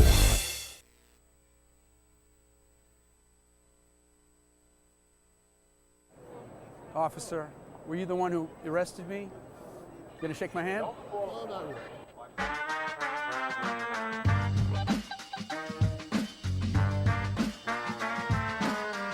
So I got invited to host a vigil called Carry the Names. And that's what they were doing, carrying the names of the people who were victims of deadly police force. Michael Brown, Eric Garner, that guy Gurley. I got a motion from Dragonfly from Stop Shopping Choir, and I started preaching. I preached up a storm as best I could, but about a minute and a half into my sermon, the place was flooded with police, Homeland Security, National Guard, state troopers, and I was pushed over and handcuffed so fast, down in the jail, down in the basement. Before you know it, I was out the door, put in prison overnight. The next morning, I'm in court. The same thing happens. I'm just rushed out of there. Then our lawyer, Wiley Steckler, gives me this iPhone.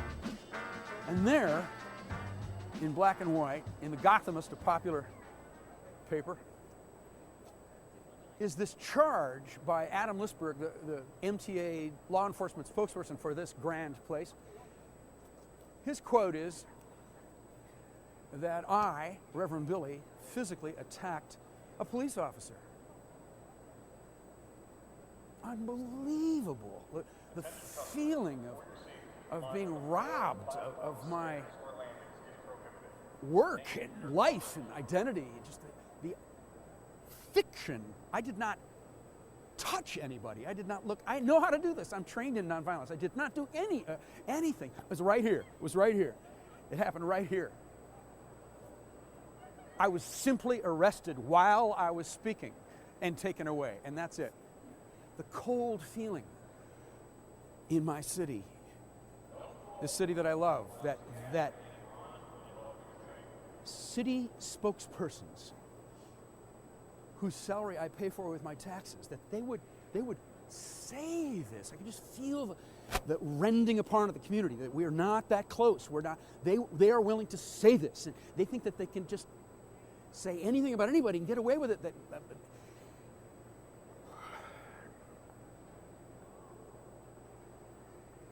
So we have something in the Church of Stop Shopping called radical forgiveness. Amen? Cops and bankers love their children. I forgive the police. We gotta love them too.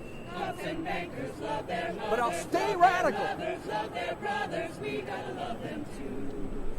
But we'll wake up every morning forgiving each other, reaching out, touching, telling stories, having humor, being in a community together, sharing our children, sharing the streets, sharing the climate, being in the city together. But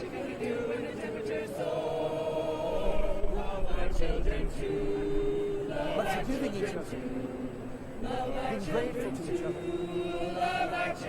helping each other out, living together, living together. I got a daughter just turned 4. What do we do in the superstore? What do we do with the blood and the gore? The water's rising through our door. Love our children too. Love our children too. Amen. Hallelujah.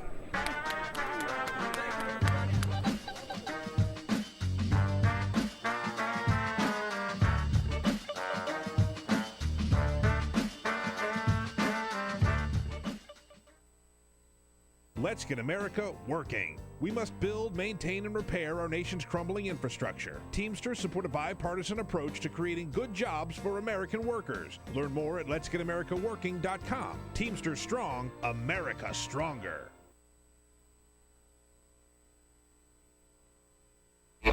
He's not running for president, but he will shake hands and kiss babies. It's the Bill Press Show, your progressive headquarters for the 2016 election. Here we go, 33 minutes after the hour. I know we're a day late, but we still wish a happy Labor Day to all of our brothers and sisters out there across America, and especially today to the United Steelworkers and their colorful international president, Leo Gerard, who hosted the Vice President of the United States at their Labor Day parade in Pittsburgh yesterday. The United Steelworkers, North America's largest industrial union, representing over 1.2 million in active retired members. Check out their website at usw.org. And yes, Vice President Biden marching in the Labor Day parade in Pittsburgh with all kinds of speculation, people shouting out as he ran along, "Run, Joe, run." Meredith Shiner from Yahoo News has been writing a lot and covering the speculation regarding whether or not Vice President Biden might indeed jump into the 2016 race.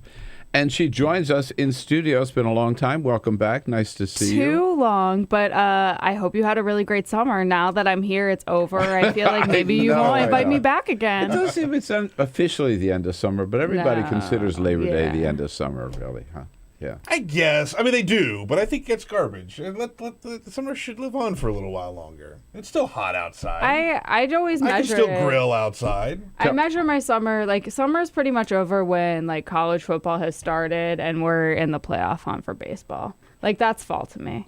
And Congress comes back to town. Yeah, right. that's miserable for me. All right, so drop the bomb. Give us a scoop. What's the word? Is he going to run or not? As if I could answer that question 100% accurately. What do your sources tell you? This is what I genuinely believe about Joe Biden. And one of the pieces we ran last week was about an interview that Ted Kaufman had given extensively. Kaufman? Yeah, Ted Kaufman. So Biden's longtime top aide, and then who also took the Senate seat temporarily from Biden after he left for the White House. He's been with Joe Biden for decades. He was the chief of staff of Biden's 88 campaign. And he had done this oral history with then Senate historian Don Ritchie. And one of the things that was really interesting about it is he spent an entire day of interview really outlining how Joe Biden had viewed the run, how he approached it. In I think 2008? In 1988 and then again in 2008. Yeah. And I think that there were a few really important points, but the most important point was this, which was that Biden ran in 88 because he had started consulting his family in 84. And the only reason he had decided to run in 88 was because everyone in his family was on board with the run. And that for lots of politicians, family matters, but for him, it's the most important. And the other thing that was interesting about that campaign was that he had something that Kaufman referred to as the executive committee. And one of his primary responsibilities as one of the top aides in this campaign was to run this council of Biden elders, okay? His relatives, his very, very, very close aides, and they were the ones who really, governed his decisions, and obviously in concert with the now vice president. And so I think one of the things to remember is that when you read a New York Times story or a Politico story and people are anonymously speculating about Joe Biden or we're worried that he's going to ruin, his reputation and we're trying to keep Joe from Joe, all of those things, I don't know that those are people who are actually that close to the vice president. I think the people who are close to him are very close to him and are pretty tight-lipped about it. So at the end of the day, I don't think that Joe Biden is lying when he says he doesn't know what he wants to do. He isn't sure how his family feels about it. My understanding from some of our collective sources, because as you know, my colleague Olivier Knox does a yeoman's job on the White House beat, is that, his family is a little bit reluctant to do this, particularly Jill. She took on a full course load, which has been part of the speculation, to teach. So I don't know. I'm not sure what he will do, but I can tell you that someone who is crazy enough to run for president the first time and crazy enough to run the second time and then crazy enough to take the worst job in Washington, which is vice president, for 8 years is someone who's crazy enough to do it again and who wants to do it and who thinks he can do it. And the longer he looks at what's happening to Hillary Clinton, when he looks at polls and sees her down potentially 10 in a hypothetical matchup with Jeb or losing in New Hampshire to Bernie, I think that he thinks that there is a moment and there is a space for him. It's just a matter of if he wants to do it and if the people around him want to do it. As cynical as I am about most things, it is kind of interesting to watch him genuinely kind of flirt with the idea in public, right? Like, you hear these politicians go, I don't know, we'll have to see. And most of the time it's BS, right? They're running. It's like Jeb saying he's exploring for so long. But I really do. I think Jeb Bush, Joe Biden, genuinely just is not sure. Well, I think he's not sure, but I think he wants to be taken seriously. Yeah. Like, I think, people were so dismissive of this idea. Oh, he can't compete with Hillary. Oh, he's never going to run. Oh, he's just crazy Uncle Joe. And I think he's looking at his resume and his record and being like, hey, I'm the sitting vice president of the United States. They should at least sweat a little and give me a little attention, because that's the other thing politicians love, no matter who they are, is attention. Of course. Well, he's either the biggest political tease that we've ever seen, or he's really already made up his mind. I mean, watching him certainly over the last couple of weeks, particularly watching him yesterday, he was having the time of his life yesterday in that Labor Day parade. These were his people. He was in Pennsylvania. And you remember the moment when he was giving a talk at and he kept getting, but with the parade, he kept getting behind because he was shaking so many hands, and then he would run to catch up. But of course, because he's leaning towards something, the people around him might be leaning the other way. But I guess my question is, don't you think I hear what you're saying, but they had this family vacation. Look, first of all, they've been talking about this for a long time, let's face it. Since the 80s. Yes, exactly. Right. And this time around, even before Bo passed away, they had been talking about running for president. We know that because Bo said he ought to do it. And then they have this family vacation. Reportedly. I wasn't there in the room with them. No, I wasn't either, but I think that hasn't been denied. Yeah. And then they had this family vacation down in Kiowa Island, South Carolina, right? I mean, don't you think they already know? They know by this time? Maybe they know. And, regardless of what direction he's in, like, even if the answer is a no for him, I think that for his ego, for his purposes, letting people think that it might be a yes for Let's a little say bit he does longer. do it. What impact does he have? Does he automatically shoot up to number one? No, I don't think he automatically shoots up for number one. I mean, he's going to have to build a ground operation. I mean, remember that in 2008, he barely got like 1% in the Iowa caucuses. He was well behind Obama, Edwards, and Clinton because he really didn't have any sort of field operation. I mean, I think, he, like Hillary, would go into that race as someone who is pretty well known, who's going to have a high name ID. And right now, he has high favorables, but I think like her, when you go through that crucible of a national race, those numbers will come down to earth. Naturally. Is there enough oxygen left in the room after Hillary for Joe Biden and Bernie, I should add, for Biden to raise enough money, get enough support, build a ground operation, find enough Democratic operatives to run a campaign? I mean, I think that there always is. I think you're always going to be able to find staffers who are going to do it. I don't think that people are going to be super torn between Hillary or Joe. I mean, I do think that the timing is a bit of a consideration. I mean, that was the other thing in that Kaufman interview, is that he started planning for his first race 4 years in advance. And they talked about how important it was to have that time to set up a credible campaign. But the other time element is back then when they wound that campaign down, for a variety of reasons, and Kaufman talks a little bit about how Biden felt an obligation to fulfill his duties as judiciary chairman and make sure that Robert Bork wasn't confirmed. I think that there was this sense that, you'll have so much time, you can do it again. And that's not the case anymore. I mean, this is it. This is his last chance. And I think just the finality of that, for someone who always openly flirted with it, someone who ran for it twice, I think that is daunting, regardless of how he's leading. And he's always wanted to be president. Yeah, of course. Right. Anyone who's vice president wants to be president. Anyone who's a United States senator also. Yes, that's true. Wants to be. Unless you get to be president like Dick Cheney. And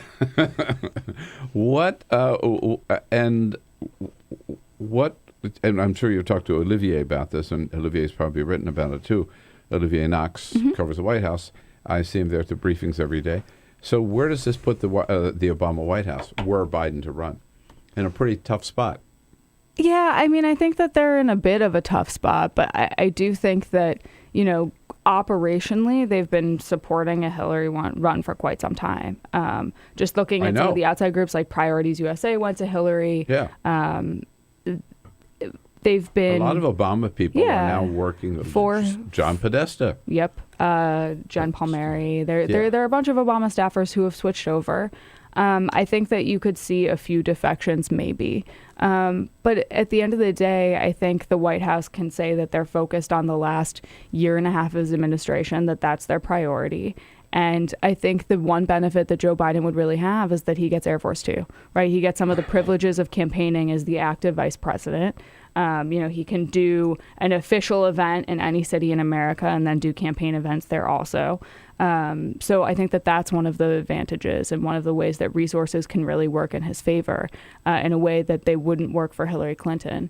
But I think that the White House has an incentive to see a Democrat, regardless of who it is, win the White House and try to protect their legacy items. And, maybe Hillary would come out a stronger nominee if she had a more intense challenge or more people challenging her. I don't know. Yeah. I don't know exactly how it'll shake out, but I can tell you that I think most Americans are probably real bored with this election already. So maybe Joe Biden would shake it up a little. It's so funny. While we were talking, I just looked at my screen, and an email just popped up while you were talking. Draft Biden 2016. They're out there. That one email commenter is going to start a revolution. Meredith Schneider here from Yahoo News, covering 2016 and the Congress. Congress comes back. What are the prospects for the Iran nuclear deal? Let's get into that when we come back. Take a quick break. Any questions, comments about Joe Biden? What's your take? 866-55-PRESS. Get social with Bill Press. Like us at facebook.com/Bill Press Show. This is the Bill Press Show.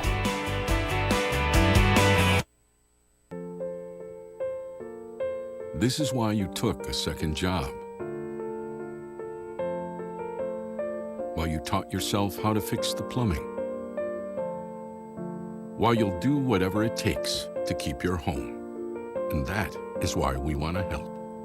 We are making home affordable, a free government resource that can make paying the mortgage easier. Call 888-995-HOPE today.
So, same time next week?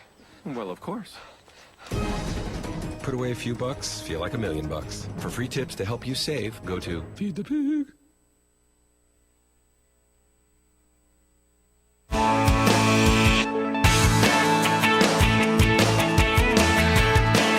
The most valuable morning radio show, according to The Nation magazine. This is the Bill Press Show. 11 minutes now before the top of the hour. Clinton Yates from the Washington Post sports blog here is a friend of Bill for the entire next hour. Well, maybe Clinton could explain the Nats. Yeah. Look at Meredith. I'm going to let Clinton do it. But I have so many thoughts because I'm totally enjoying, like, reveling in my Nats and Freud and my Scherzer Freud. I know. Well, so here's my biggest pet peeve was that when they signed Scherzer, which, by the way, like, they had a pretty good starting rotation no matter what. And people forget that, like, Tanner Roark was a serviceable 5, and, like, that wasn't a huge need that they needed to spend $210 million on. Yeah. But beside that, and this is something that you should care about, the D.C. government paid $600 million for that stadium that they're never going to see back. And then Mike Rizzo, the general manager of the Washington Nationals, had the gumption to brag about the tax structure of this deal, which was that Max Scherzer will never have to pay a penny in D.C. income tax because they exploited a loophole designed for federal workers. And D.C. Council couldn't get the jock tax passed in 2011. So they bragged about Max Scherzer like basically declaring residency in Florida and never having to pay taxes here. So this is like the wrath of DC school children coming back, and like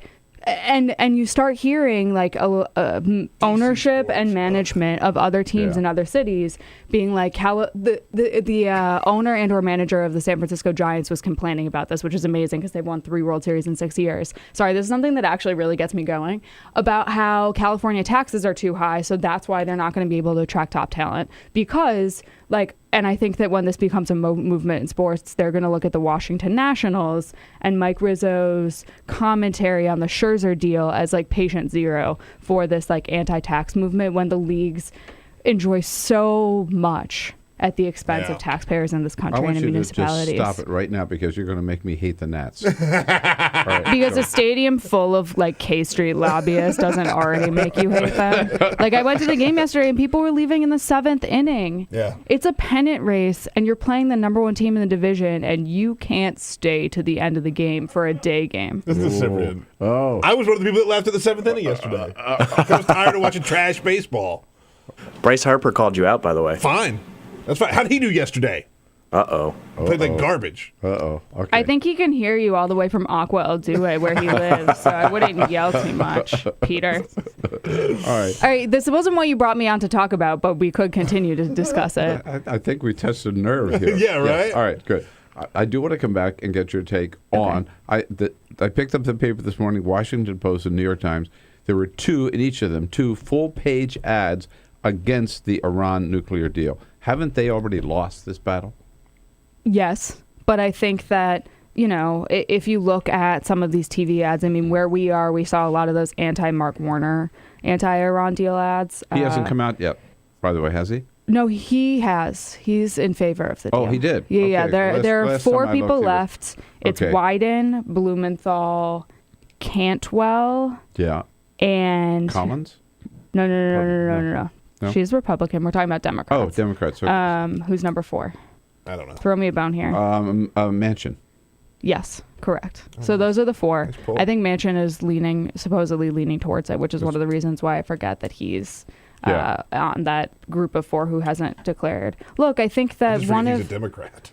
It's amazing to watch because Republicans are very good at opposing things in that, like, they have been overwhelmingly against this deal and in very blunt, short, and dramatic terms, right? You don't see 5,000 word statements from any Republican senator saying why they're opposing this Iran deal. Yeah, or Cory Booker. I think if you look at the length of these Democratic statements, Democrats feel compelled to justify their decision, to give a lot of nuance or sort of acknowledge why the other side might be right, even though they're supporting it. Whereas Republicans, who I think are better at this, just say, okay, we oppose it. Like, instead of giving the opposition tons of attack ad material. It's easy for them. Obama's for it. They're against it. Manchin, Cantwell, Wyden, and Blumenthal, right. So one of the things that I wrote last week. The president gets 3 out of 4 of those. You think? Yeah. Oh, you know what? It's Gary Peters is also on the list of Michigan. Okay, yeah. Sorry, I just remembered that. Okay. So here's one of the things that I wrote, and I actually... We're up against it. We are just out of time. I ask you to hold that thought. Fine. Next time we see you. Is it going to be a year from now or like in a few weeks? If you hadn't talked about so much baseball. Meredith Shiner, great work at Yahoo News. Thank you. Maybe for coming Clinton in. can talk about the Iran deal. Yeah. YahooNews.com. Sorry I messed up your hour. You're never having me back. Follow us on Twitter at BP Show. This is The Bill Press Show.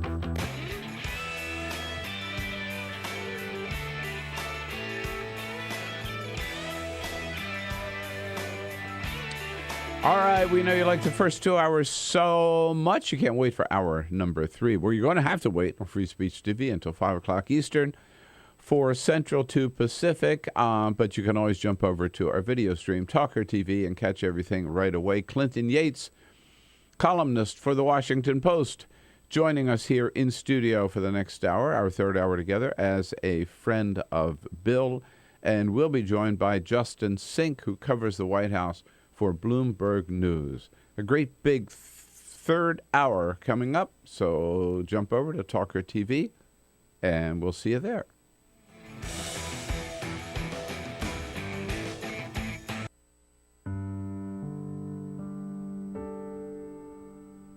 A few years ago, plastic bag waste in our city came to a tipping point. It was clear we had a bag problem. My department was tasked to reduce plastic bag consumption. We needed to come up with ways to change human behavior. So we asked ourselves, would you like it back? What do people really hate? Yep. Getting punched in the stomach. Preliminary studies showed that the consequences weren't severe enough to warrant behavioral change. Actually, can I get that double bagged? So we thought, what do people hate more than getting punched in the stomach? Kissing Helga. Hey, big boy. People didn't find her so offensive after all, so we had to get creative. How many bags? Okay, now, pour this ice water down your pants. We tried everything.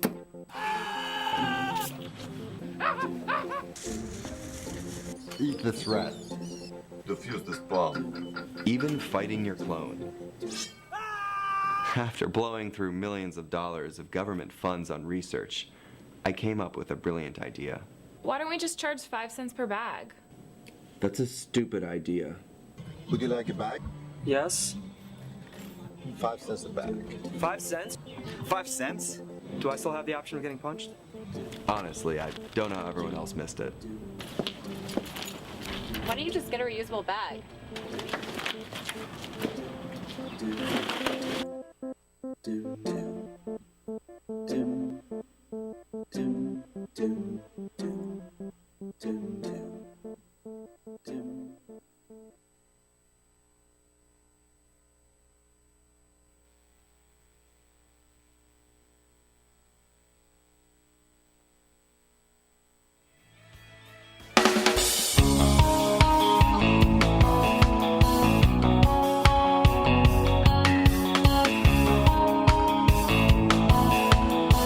This is the Bill Press Show. Quincy Yates from the Washington Post Sports Blog here in the next hour as a friend of Bill. And then we'll be joined by Justin Sink, who covers the White House for Bloomberg News. White House back in business today. The president and vice president get their daily briefing at 10 o'clock. And about noon today, the president welcomes the Duke Blue Devils, a men's basketball team, to the East Room. You know, he loves doing that. Yeah. And then this afternoon, the president will have a meeting with the Secretary of the Treasury, Jack Lew. Our briefing today with Press Secretary Josh Earnest at 12:30. So, business as usual here in Washington, D.C. today. We'll be back with Quincy Yates. This is the Bill Press Show.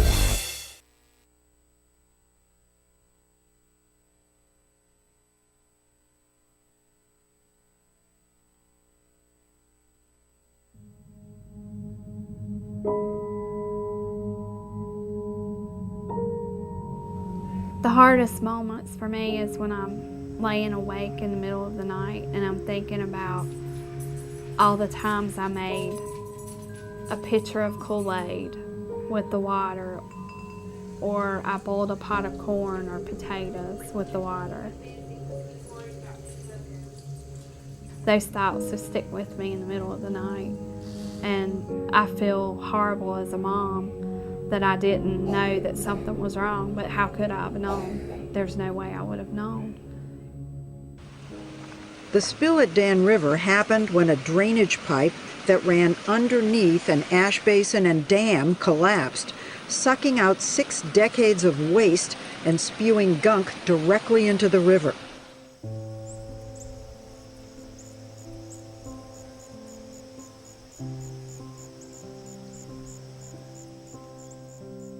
My husband and I just kind of looked at each other like, should we be concerned? We live right next to an ash pond, And this was coal ash spilling into the Dan River. And we learned at that point all of the toxins that were included in coal ash. A situation like Dan River, where there was a catastrophic disaster, gets people's attention. But the fact is that these coal ash pits have been leaking and poisoning people's groundwater and the state's surface waters for decades. Coal ash is the residue left behind after coal is burned in a coal-fired power plant. A large coal-fired power plant can burn 10 million tons of coal a year. When the organic matter in the coal is burned away, what's left behind are these trace minerals, things like arsenic, lead, mercury, selenium, and chromium. And these are highly concentrated. The coal ash can have concentrations of these contaminants that are 10 to 100 times greater than the level in the coals themselves. Coal ash pond number 1 is right behind my house, literally pretty much in my backyard.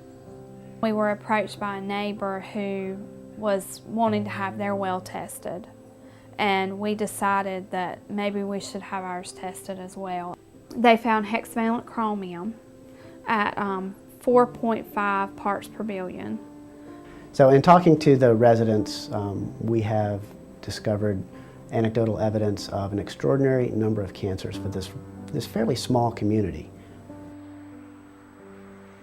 Some of us in the community got together. We started kind of talking about all the cancer that we've seen in some of our family friends in this community. I think we had somewhere in the neighborhood of around 70 names. So we had some help from our river keepers putting a map together. And it was a little shocking to see it. You know, I still have a hard time looking at it. Technically, EPA has not regulated coal ash as a hazardous waste, but it is undeniable that coal ash contains many, many hazardous substances that are hazardous, in fact, to people and the environment. And the only reason they have not been regulated as such is because of intense lobbying efforts by the coal industry and its allies. A lot of these chemicals are simple elements, but when you find them at the levels that they exist in around coal ash ponds, then you're starting to talk about cancer, brain tumors, you're talking about birth defects, developmental problems, neurotoxicity.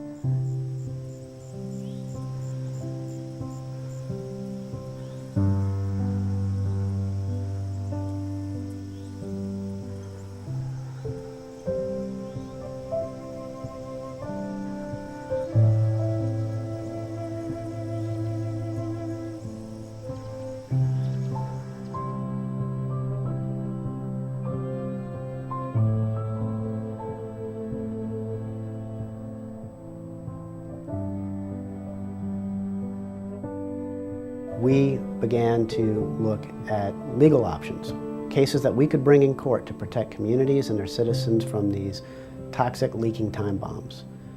In 2002, North Carolina enacted a public financing mechanism for judicial elections. This kept private money out of judicial elections. The repeal of the public financing program in judicial elections in North Carolina creates a dangerous precedent for all, and it gives corporate polluters and other special interests the opportunity to elect the judges that they want. And this is important for us all. Everyone should care about this, because when you think about the fact that the state and the federal government have basically abdicated their responsibility to regulate these issues, the state courts are the last stopgap. I think this is no longer a problem that's going to go under the radar. It has been exposed, and I am confident that we will ultimately, with the facts, win out and ensure that we have protected waterways. And so this is something that we all should care about. If we're worried about the water we drink and the air we breathe, we have to be concerned about money in judicial elections.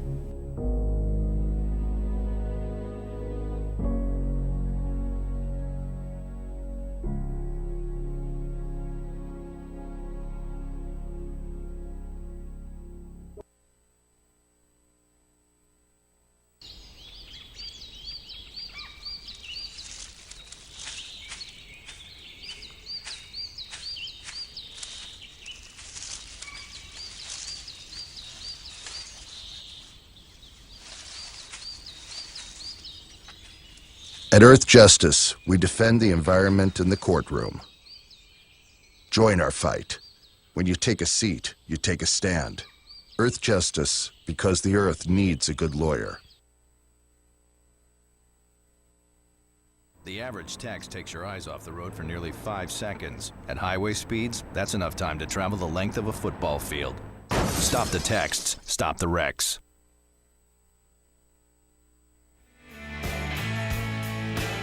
Administration and the Ad Council.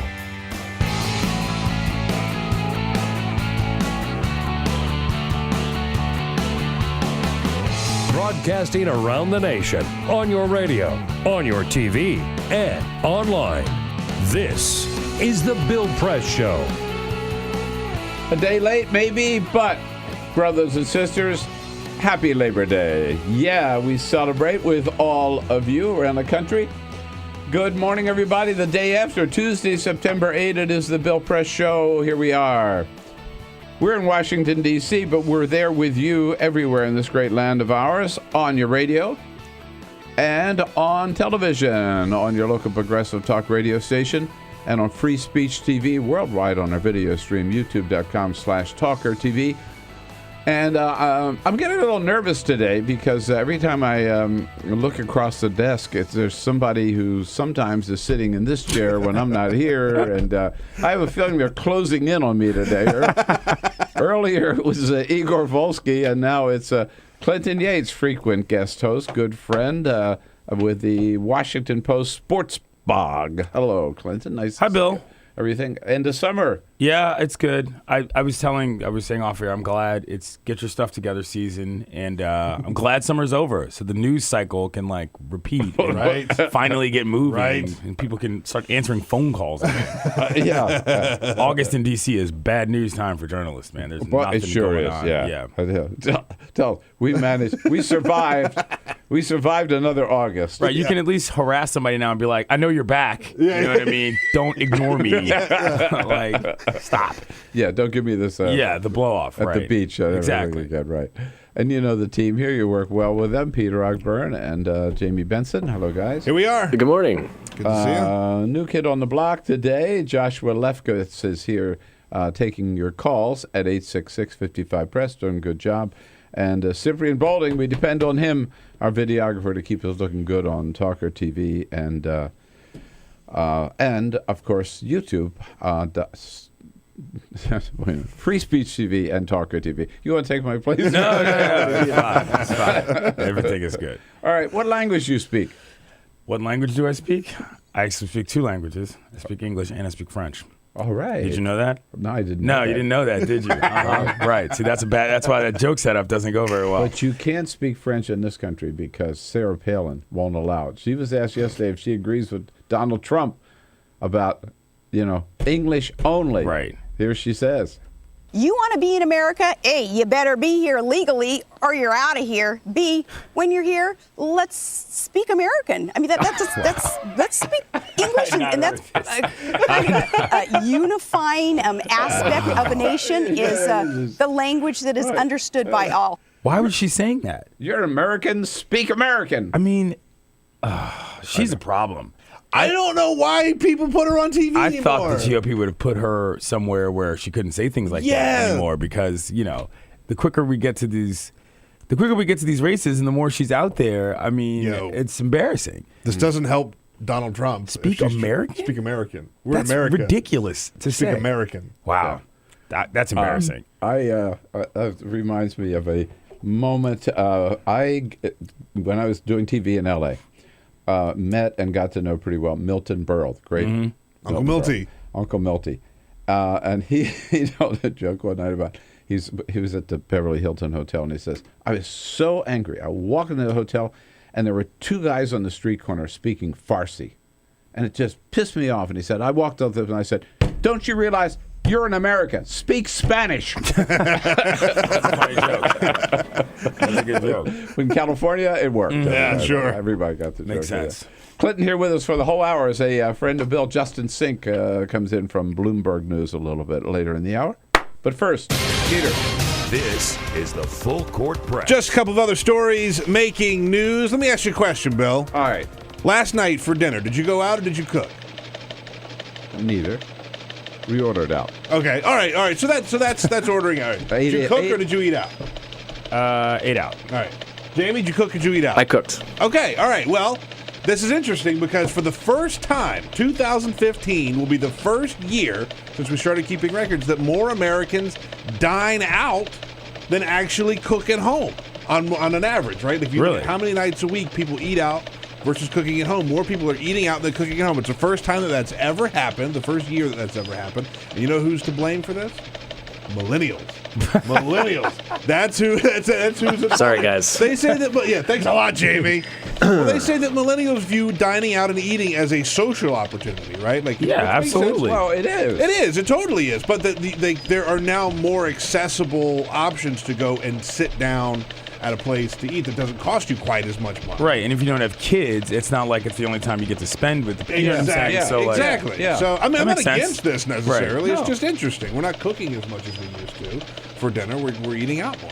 Yesterday was a weird exception though because it was a holiday. So like, Yeah, sure, you that's know what a I mean? good It was at a cookout. That's a you good know, point. so it was a little different. And we had just come from 4 days in New York where we ate out every night, right? Lunch and dinner, right? We wanted to stay.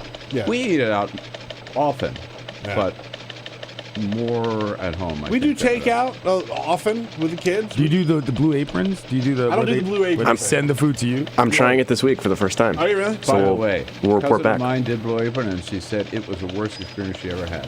Hey, it's a free trial. I'm not paying anything yet. Hated her. We'll see. We'll see. Her husband did it as a gift to her, and she said it was so damn complicated. It took her like 5 hours to put it together. No kidding. Oh, Yeah. man. Yeah, blue apron is not for people who have no idea how to cook. Right. It's for people who know how to cook who Yeah. simply don't Yeah. feel like doing the prep. Right. That's the difference. It's not going to teach you how to, fry a steak or whatever. However, if you are going to eat out, here's one place you might want to avoid. That is the Chipotle in Simi Valley, California. Turns out they have tracked down the case of 100 customers who had norovirus. Oh. And it originated at the Chipotle in Simi Valley. The restaurant sent home 17 sick employees, and then they had to shut the restaurant down because they had a staffing shortage. Patient zero. Patient zero, yeah. And so they said that they took that time that they were closed to clean everything, disinfect, go through all that stuff. But it's just this one location, we should point out. And they're going to be back up in business, and everybody will You know why? You know why? Why? You know what's also in Simi Valley? The Reagan Library. Yeah. There it is. Wow. That's true. And tonight's the big night. Stephen Colbert takes over The Late Show. The Late Show with Stephen Colbert's first guests are going to be George Clooney and Jeb Bush.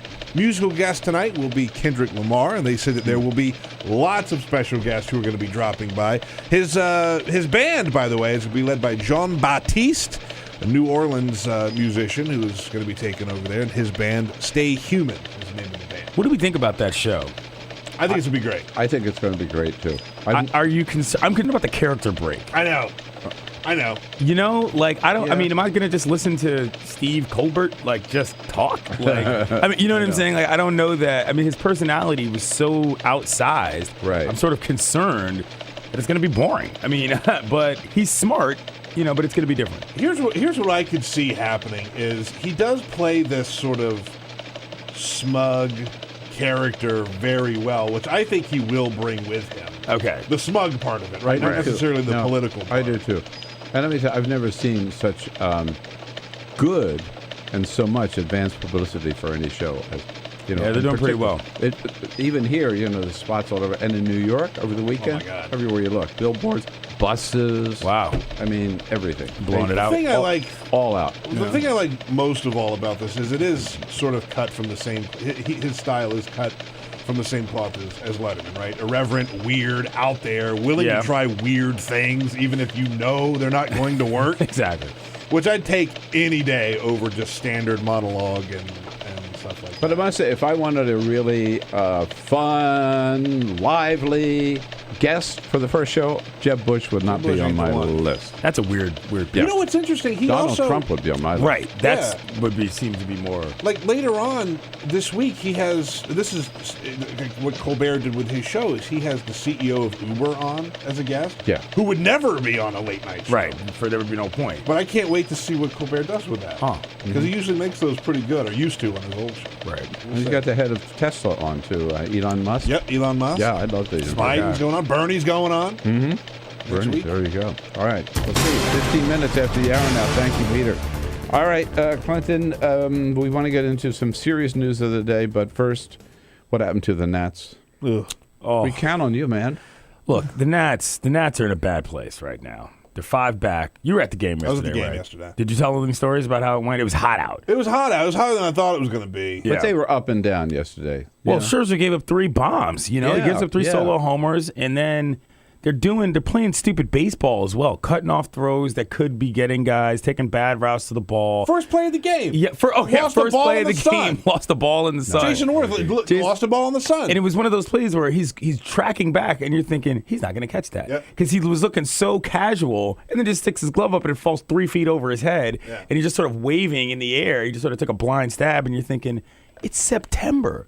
What are y'all doing? They're a professional baseball outfit. And then after the game, Bryce Harper, MVP candidate, says the fans mostly left in the 7th and 8th inning. That was brutal. And I'm thinking, were you watching your team play? That was brutal. You know what I mean? Which is why people left. It's a holiday. People got things to do. And when your team's out here stinking the joint out, you know what? Might be time to go. I mean, I don't know. I think that they've got to win these next 2 games against the Mets to have any shot, because they're obviously not going to make the wild card. Mm-hmm. If they miss the playoffs entirely, which is most likely to happen, I don't know that Matt Williams keeps his job for very long, because they were supposed to be the best team in baseball. A lot of teams had them winning, and they were calling themselves the best team in baseball for various different occasions in the beginning of the year. And then if they miss the playoffs, that's ugly. Here's what really worries me is how big of a problem do they have, right? Because there's always next season, right? Right, but there's only so many next seasons you have until the window for this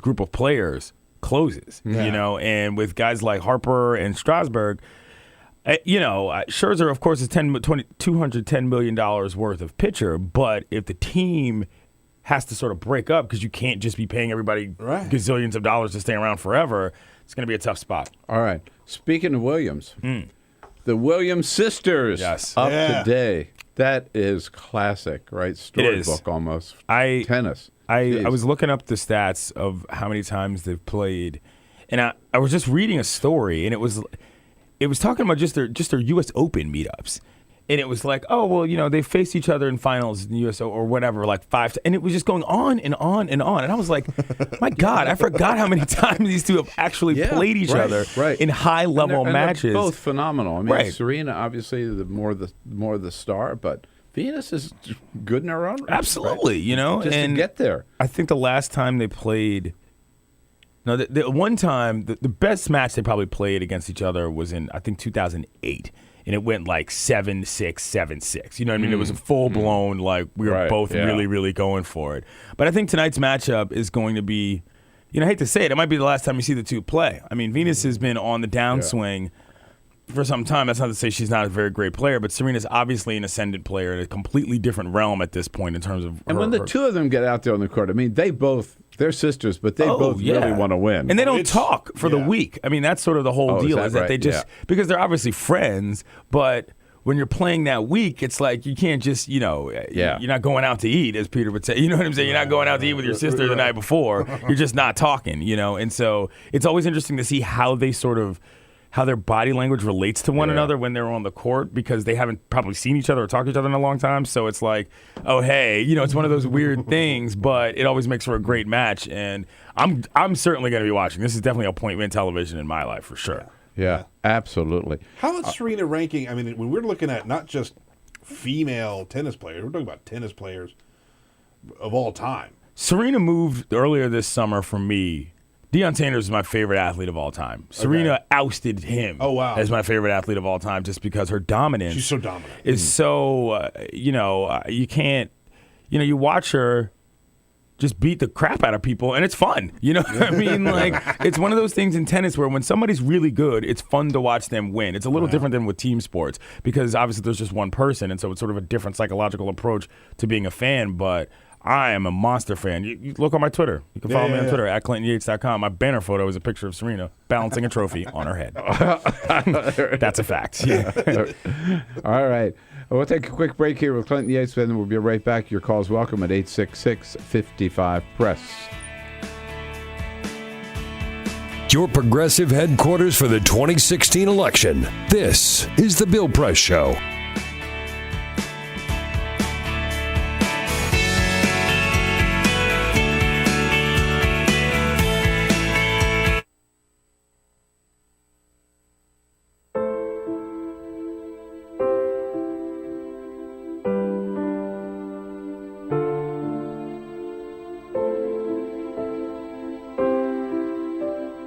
I have run these canyons for 6 million years.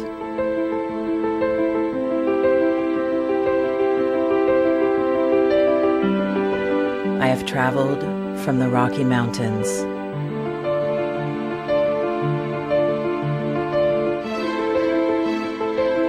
to the deserts, through scorching heat and freezing cold, from the land of the dinosaurs to fields of food.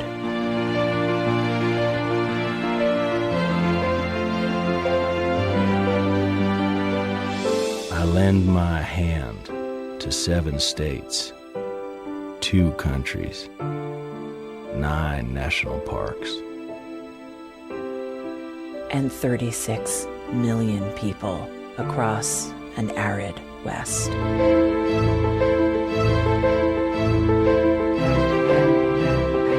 I am not the strongest or the largest, but I am the hardest working.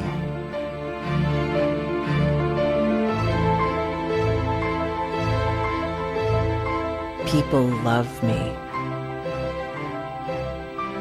My playfulness, My beauty, my power,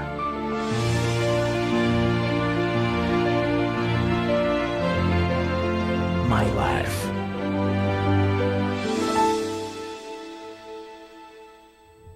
But I don't think I can offer any more. I am tired. I am tired, tapped, and tied. Of the hundreds of major rivers in the world, I am one of the few who no longer kisses the sea. Battles to harness my soul have been won and lost. Use me wisely, and I will sustain you. Use me like you have, and I will break. My name is Red. The Grand River Red. The American Nile. The Canyon Maker. I am the Colorado River. And I am the most endangered river in America.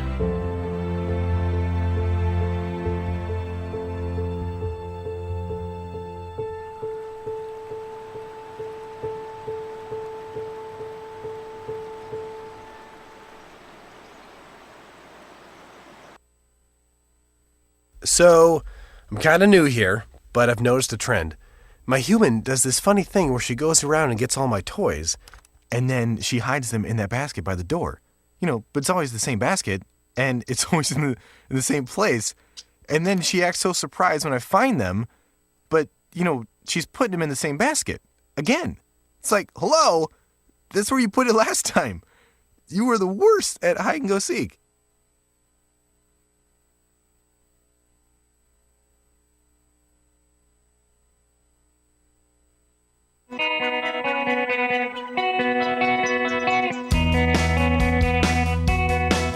seen on Free Speech TV and online on TawkrTV. This is the Bill Press Show. 25 minutes after the hour here now. Justin Sink from Bloomberg joins us at the half hour. Clinton Yates and in studio with us for the entire hour is a friend of Bill. So, Clinton, you may have enjoyed your Labor Day, not in the sun somewhere, but actually you were working too. But I worked, yeah. Kim Davis didn't enjoy her Labor Day. She was sitting in her cell down in Roland County, Kentucky. Mike Huckabee's going to be there today. Why is he going there? Because he says her religious liberty is being denied, and she is the next Rosa Parks because she's defying the federal law. First of all, I'm really tired of certain white folks just grabbing onto random civil rights leaders as people that they're correlating themselves to. Like, never mind the intellectual ridiculousness of that comparison, which is obviously absurd. But, like, you're not Rosa Parks. You know what I'm saying? Like, it's obviously different. And, like, why are you thinking of yourself in that? Like, I don't even understand that, you know? But I was reading about this today.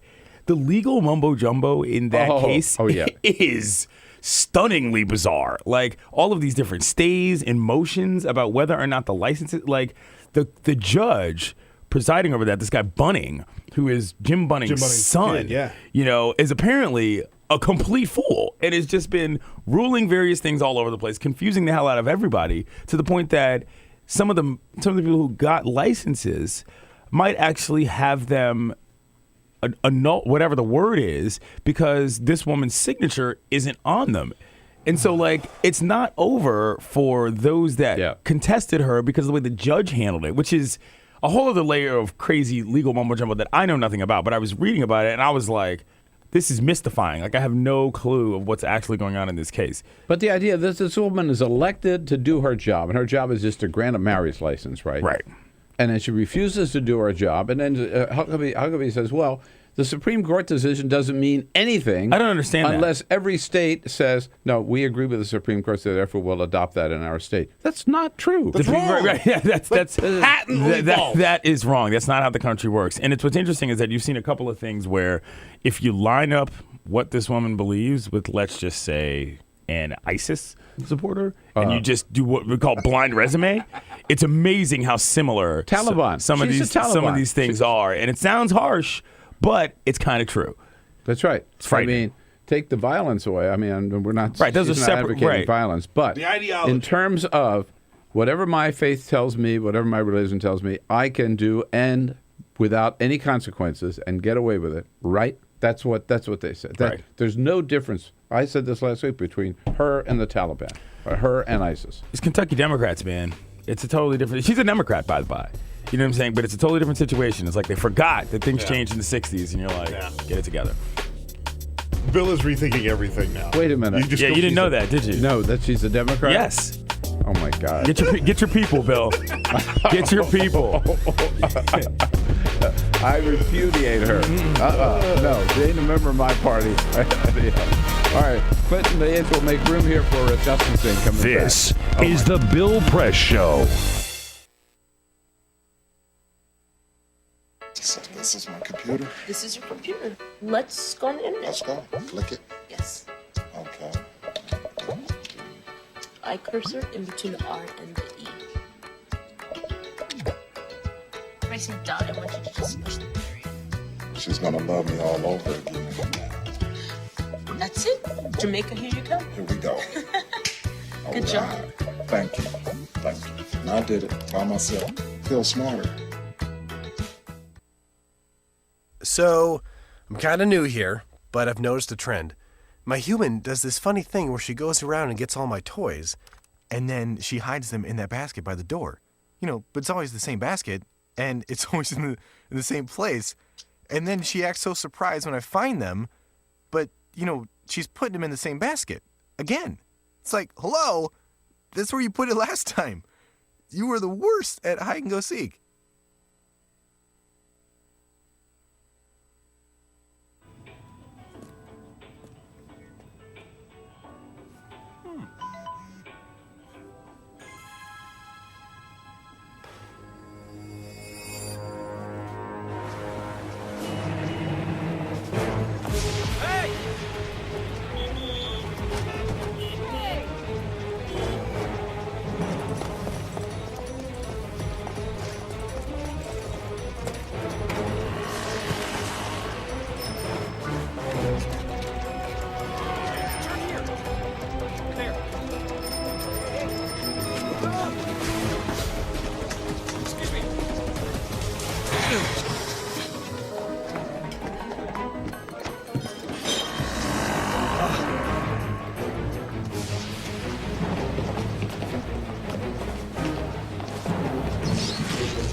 So, same time next week?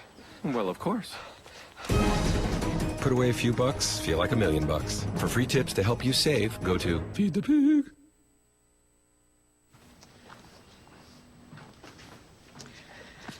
All right. I know this isn't any fun to talk about, but we should. Okay. So who's going to do what? I'll pack the dead batteries. Great. I'll only put what I don't need into a duffel bag. Perfect. That's totally unhelpful. No problem. Meanwhile, I will try to comfort everyone by speaking in a calm voice. And I'll try to get the generator going without any gas. Oh, let's not forget the cell phones, which probably won't work. Right. And who is going to handle supplies? I can forget to do a list for us. Thanks, pal. Well, I think we couldn't be any less prepared. I'm proud of you guys. Talk to your kids about who to call, where to meet, what to pack. Visit ready.gov/kids for tips and information. Hey, thanks for stopping by. You know, I followed your character since the first episode. I'm a big fan. Big fan. Thank you. And listen, your storyline, it makes for incredible TV drama.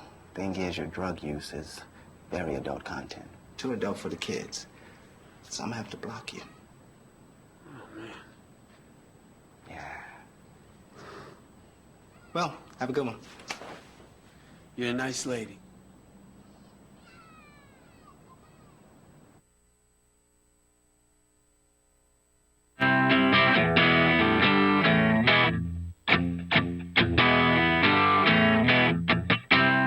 On your radio, on TV, and online. This is The Bill Press Show. Tuesday, September 8th, The Bill Press Show on at 33 minutes after the hour, rather. Day after Labor Day, and we hats off to our good friends over at AFSCME, brothers and sisters.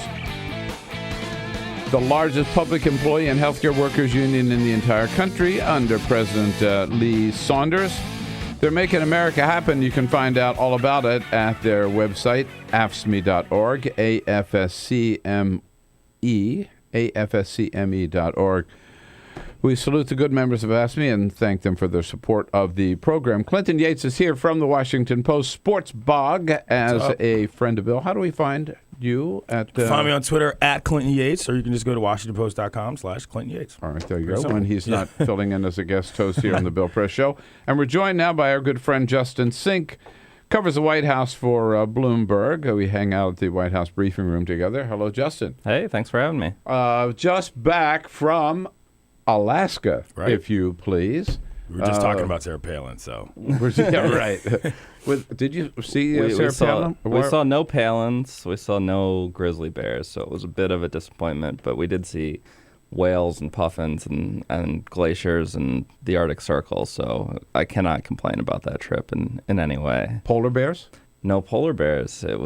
We were for bears. It might have been the Secret Service scared them all off. I think that could have been what was going on. I think the Secret Service was going to let a grizzly bear get near the president of the United States. I like that term though. For bears. Yeah.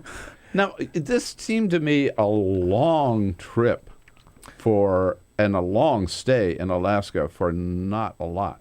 Well, I do think that we've sort of hit the part of President Obama's second term where he's doing more of these kind of photo ops to get himself back into the news, to shine a light on issues that he cares about. Obviously, climate change was really the focus of this event, and he had a number of things from a hike up near a glacier to we did this great kind of 3-hour cruise out in Bay and saw other glaciers. And, were you on the same boat?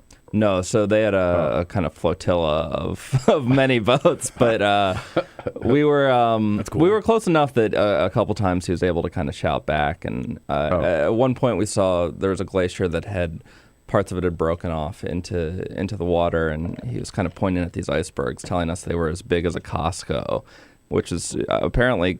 Our park ranger at first doubted him, the park ranger that they'd put in our boat, but then checked it out, and I guess it does check out. And so, I mean, just massive, huge, and just kind of visually stunning. And I think that was a big point of the trip for the White House was to bring national reporters up there, bring television cameras up there, and kind of put a focus on climate, especially ahead of the Paris climate talks happening late November, early December, and the big push for a global UN climate accord that would be kind of, it's one of the last big signature issues that the president has. Sometimes you can't win for losing. I mean, there were a lot of environmentalists. I read another story last night who said it was hypocritical of him to go up and talk climate change when at the same time he has okayed more offshore drilling in the Arctic Circle. Did that come up as part of the trip? Yeah, it definitely did. The White House's kind of rebuttal to that has been that, we're not immediately transitioning away from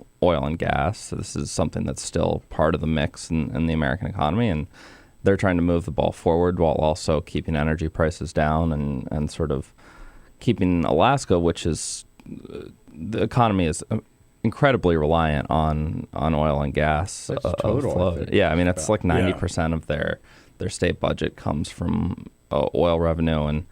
And so, I do think they were trying to walk a fine line there. I do think that there were a lot of environmentalists that raised really legitimate points. There's a question of if they can even hit. So in the Paris climate talks, the idea is to cap global warming by 2 degrees Celsius over the next century. It's a real question of if that's even possible if we continue to kind of launch new oil and gas exploration projects. And so if the president's kind of undercutting his own goal there.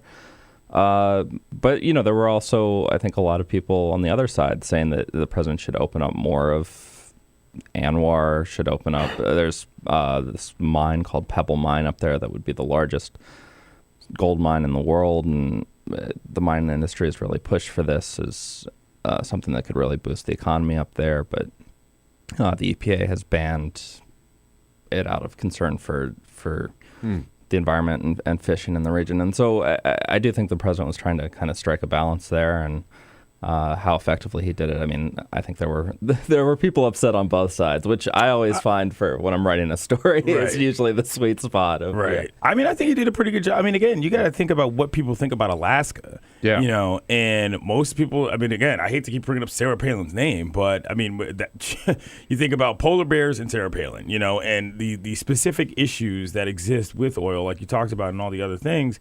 I don't know that that's as in the dialogue nationally as it could be, and for the president to be there, it says something, at least, hey, educate yourself on this a little bit so you have an idea of what's actually happening here. No, that's a very good point. I thought it was very dramatic. Yeah. And you went like, we hear about the glaciers and the Himalayas and then the Alps and everything, but this is America, right? It's right Our own here, glaciers.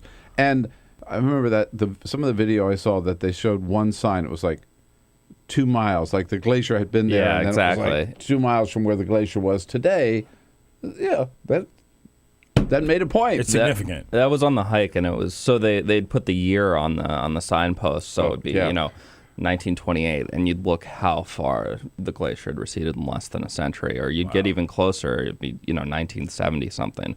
It'd still be 3/4 of a mile away or something like that, and it kind of accelerated the closer you got to the glacier, and it was just kind of amazing to see how far the distance was. The other thing I was going to mention just really quickly was the reception that he got up there, even though it's kind of thought of as a Republican-leaning state, was amazing. You could tell that they were really excited to have the president come to some of these small towns and villages. I mean, he went to villages where there are 10 people, right? Yeah, I mean, I saw one village. Yeah.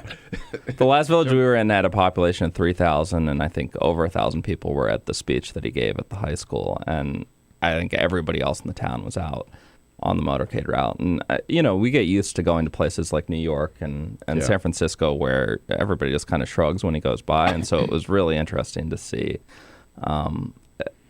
I think this is something that people are going to remember for a very long time. Yeah, it's still a big deal when a guy of that stature comes to town for small town Alaska. I'll say maybe the only president who will ever visit. Yeah. Ever. Yeah. Right. Never before, never certainly again. McKinley didn't visit. Mounted with his name on a mountain, but right. Yeah, change was that there too. still some residue for leftover talk about McKinley? Well, he brought it up, and it was interesting. I was actually expecting, just because I wasn't that familiar with the issue, that there would be some sort of disagreement within the state. But really, I think it was universally praised by both Republicans and Democrats within the state.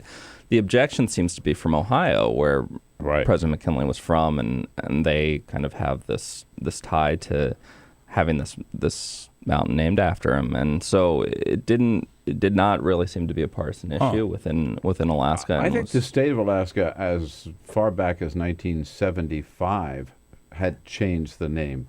It was from just McKinley the federal, to yeah, Denali and the Denali National Forest. Oh, but right. the federal government had never caught up with it because of the opposition of the Ohio congressional delegation. Yeah, on that point, there is a telephone company in San Francisco called Credo. They have started a new initiative drive saying if we could change the name from Mount McKinley back to Denali, we can change the name of Reagan National Airport back to National? Washington National. This is such a huge deal locally. People hate it when you say Reagan. Exactly. And it's like one of the easiest ways to denote whether or not somebody's been here for like 15 years. Local, yeah. It used to be Washington National. Now it's Reagan National. And this phone company has said, and I don't know how they do this, but they've got a petition going to change the name back to George Washington. The way I denote myself as a local is I leave at the 7th inning of a baseball game. Yo, that's a separate topic. I just call it DCA to change everything. But yeah, no, that's an interesting point though, because I'm all for this. People you say Reagan National, some people throw you out of the room. You know, it's not. Don't want to hear it. I've lived here now 17 years. I have never flown out of Reagan. I've flown out of National. What do you call it, Jamie? I call it National. No, you don't. Airport. Yeah, I do. I hesitated a bit, didn't I? But Bill, you brought this up last week on the show. They must have been listening to the show.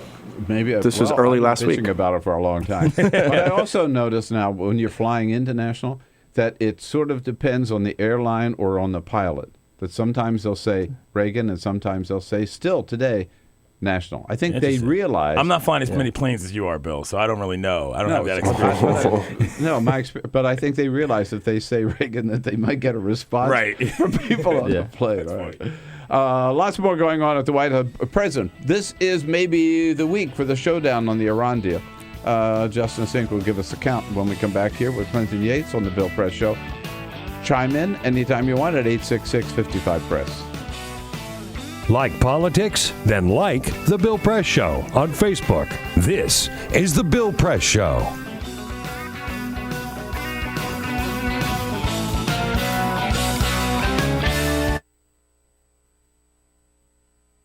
Let's get America working. We must build, maintain, and repair our nation's crumbling infrastructure. Teamsters support a bipartisan approach to creating good jobs for American workers. Learn more at letsgetamericaworking.com. Teamsters strong, America stronger.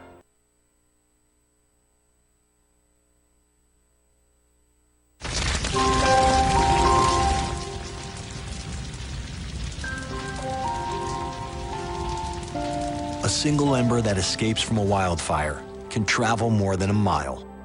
That single ember can ignite and destroy your home or even your community. You can't control where that ember will land, only what happens when it does. Get Fire Adapted now at fireadapted.org. Columbine, Virginia Tech, Tucson, Aurora, Fort Hood, Oak Creek, Newtown. Newtown, Newtown. Newtown. How many more? How many more? How many more colleges? How many more classrooms? How many more movie theaters? How many more houses of faith? How many more shopping malls? How many more street corners? How many more? How many more? Enough. Enough.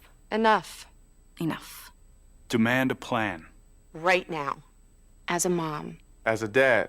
As a friend. As a husband. As a wife. As an American. As an American. As an American. As a human being. For the children of Sandy Hook. Demand a plan. No more lists of names. It's not too soon. It's too late. Now is the time. Before we all know someone who loved someone on that list. No more lists. No more. Who they might have been. No more. If we had just done something yesterday. It's time. We can do better than this. We can do better than this. It's time. It's time. It's time for our leaders to act. Demand a plan. Right now. Right now. You! Demand it! Enough. Enough. Enough. Enough.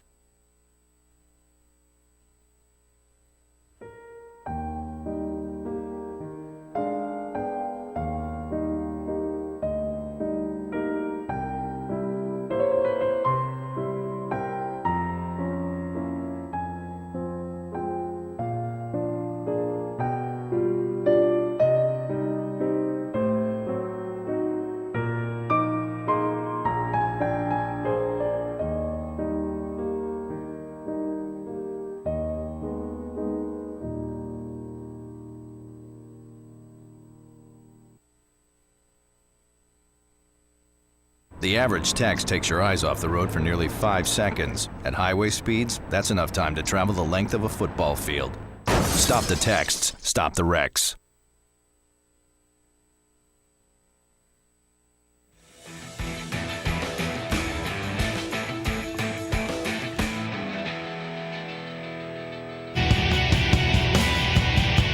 The most valuable morning radio show, according to The Nation magazine. This is The Bill Press Show. 13 minutes now before the top of the hour. Here in studio with us, Clinton Yates, Washington Post, Justin Sink, Bloomberg, President Obama.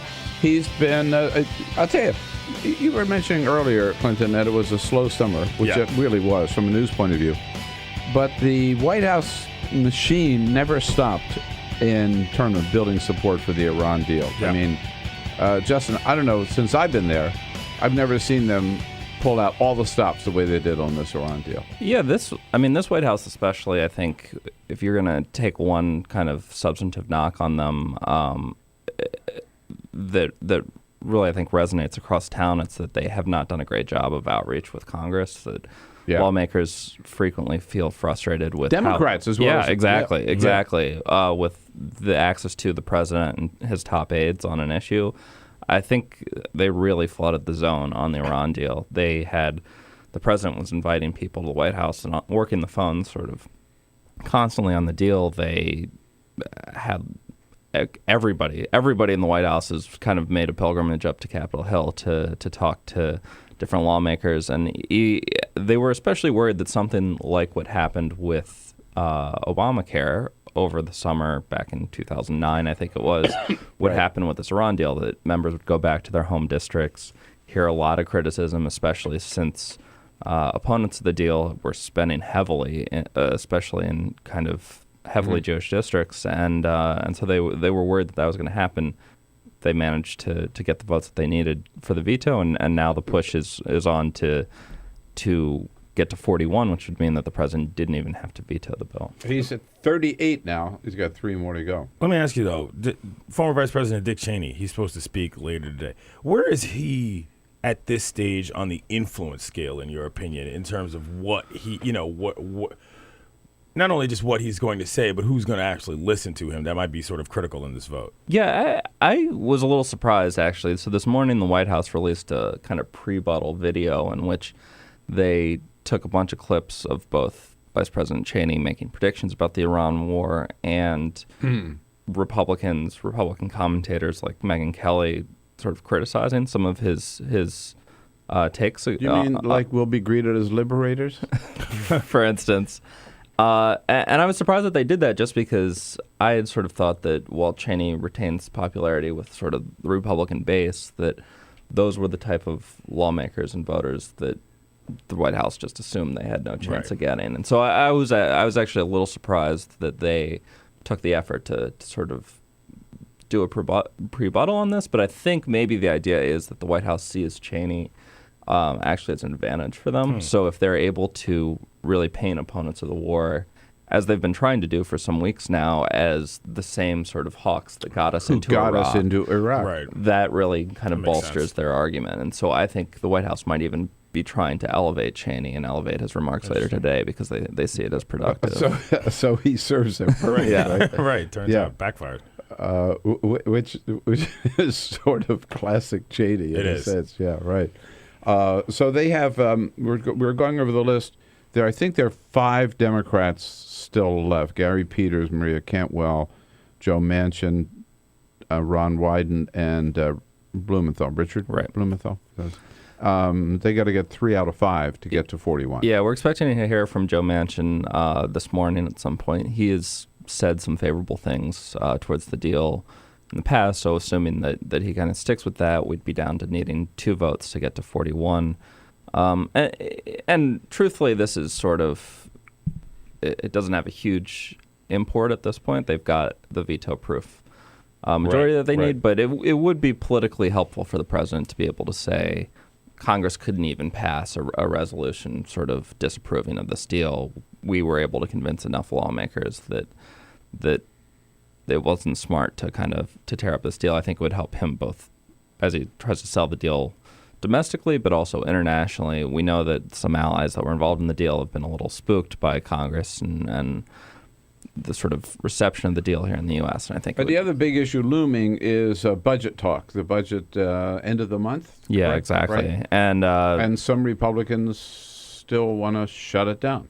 Well, I think there's some serious questions, especially on the issue of sequester, which has been a big pivot point, a big kind of conflict point. The administration, Democrats, have said that they want to start negotiating, but they want to start negotiating only on a deal that would get rid of sequester. Republicans want to cut the.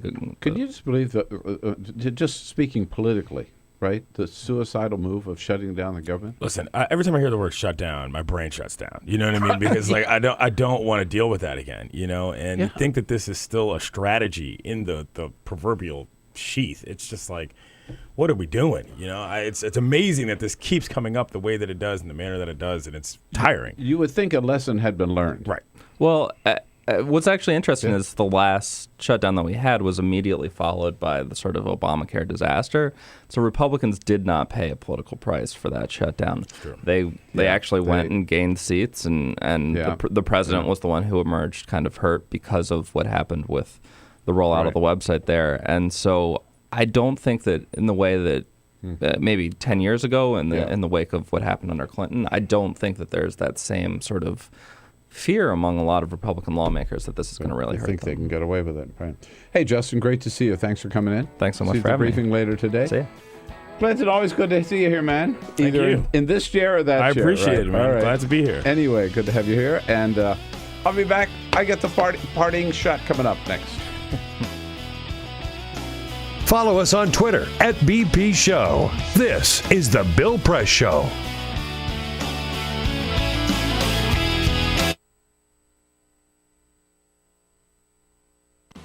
Broadcasting around the nation, on your radio, on your TV, and online.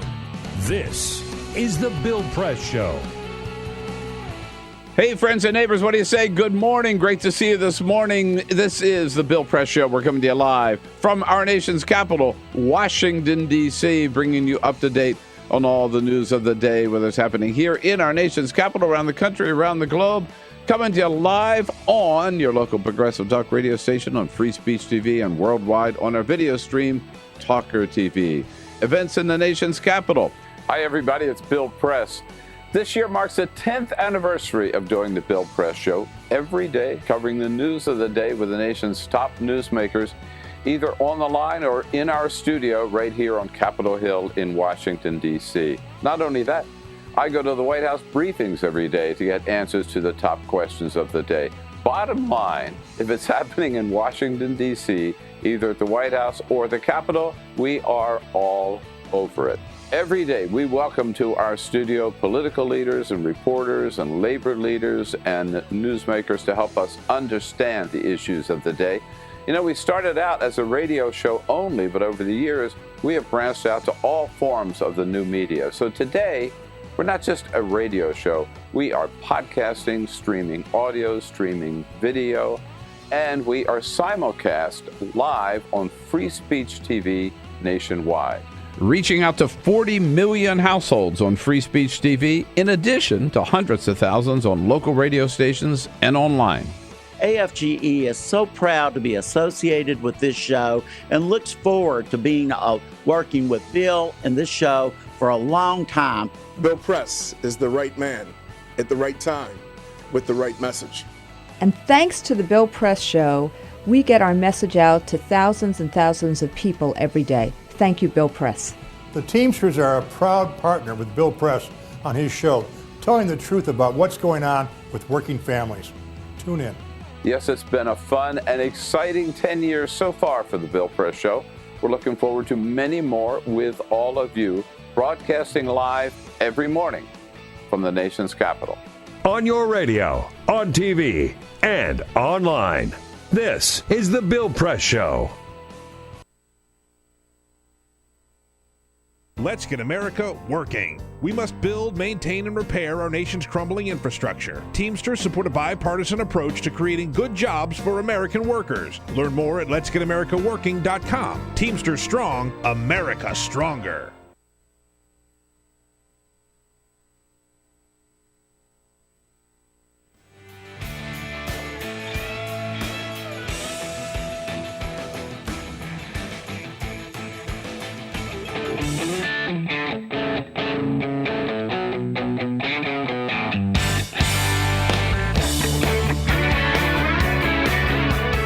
The Parting Shot with Bill Press. This is the Bill Press Show. Well, friends, I hope you had a great Labor Day weekend. I'll tell you one person who did not, and that is Kim Davis. Yeah, while we were soaking up the sun at the beach or in the backyard barbecue, Davis was sitting in her air-conditioned cell in Rowan County, Kentucky, which, of course, was her choice and her punishment for defying orders of the U.S. Supreme Court and breaking the law. As we know, Davis refused to do her job, to which she was elected and for which she's paid $80,000, refused to issue a marriage license to any couple, gay or straight, simply because the court said that same-sex couples could apply too, which Davis said was against her religion. Now Mike Huckabee and Ted Cruz are trying to make her into some kind of a hero. She's been denied her religious liberty, they say. No, she's not. She can still practice her religion, but she still has to obey the law, too. They compare her to civil rights activists of the 60s. No, she's not. They were fighting to expand people's rights. She's fighting to deny them. No, Kim Davis is no Martin Luther King Jr., she's another George Wallace. My parting shot for today, President Jim Hoffa from the Teamsters joins us tomorrow. So this is the Bill Press Show. For you.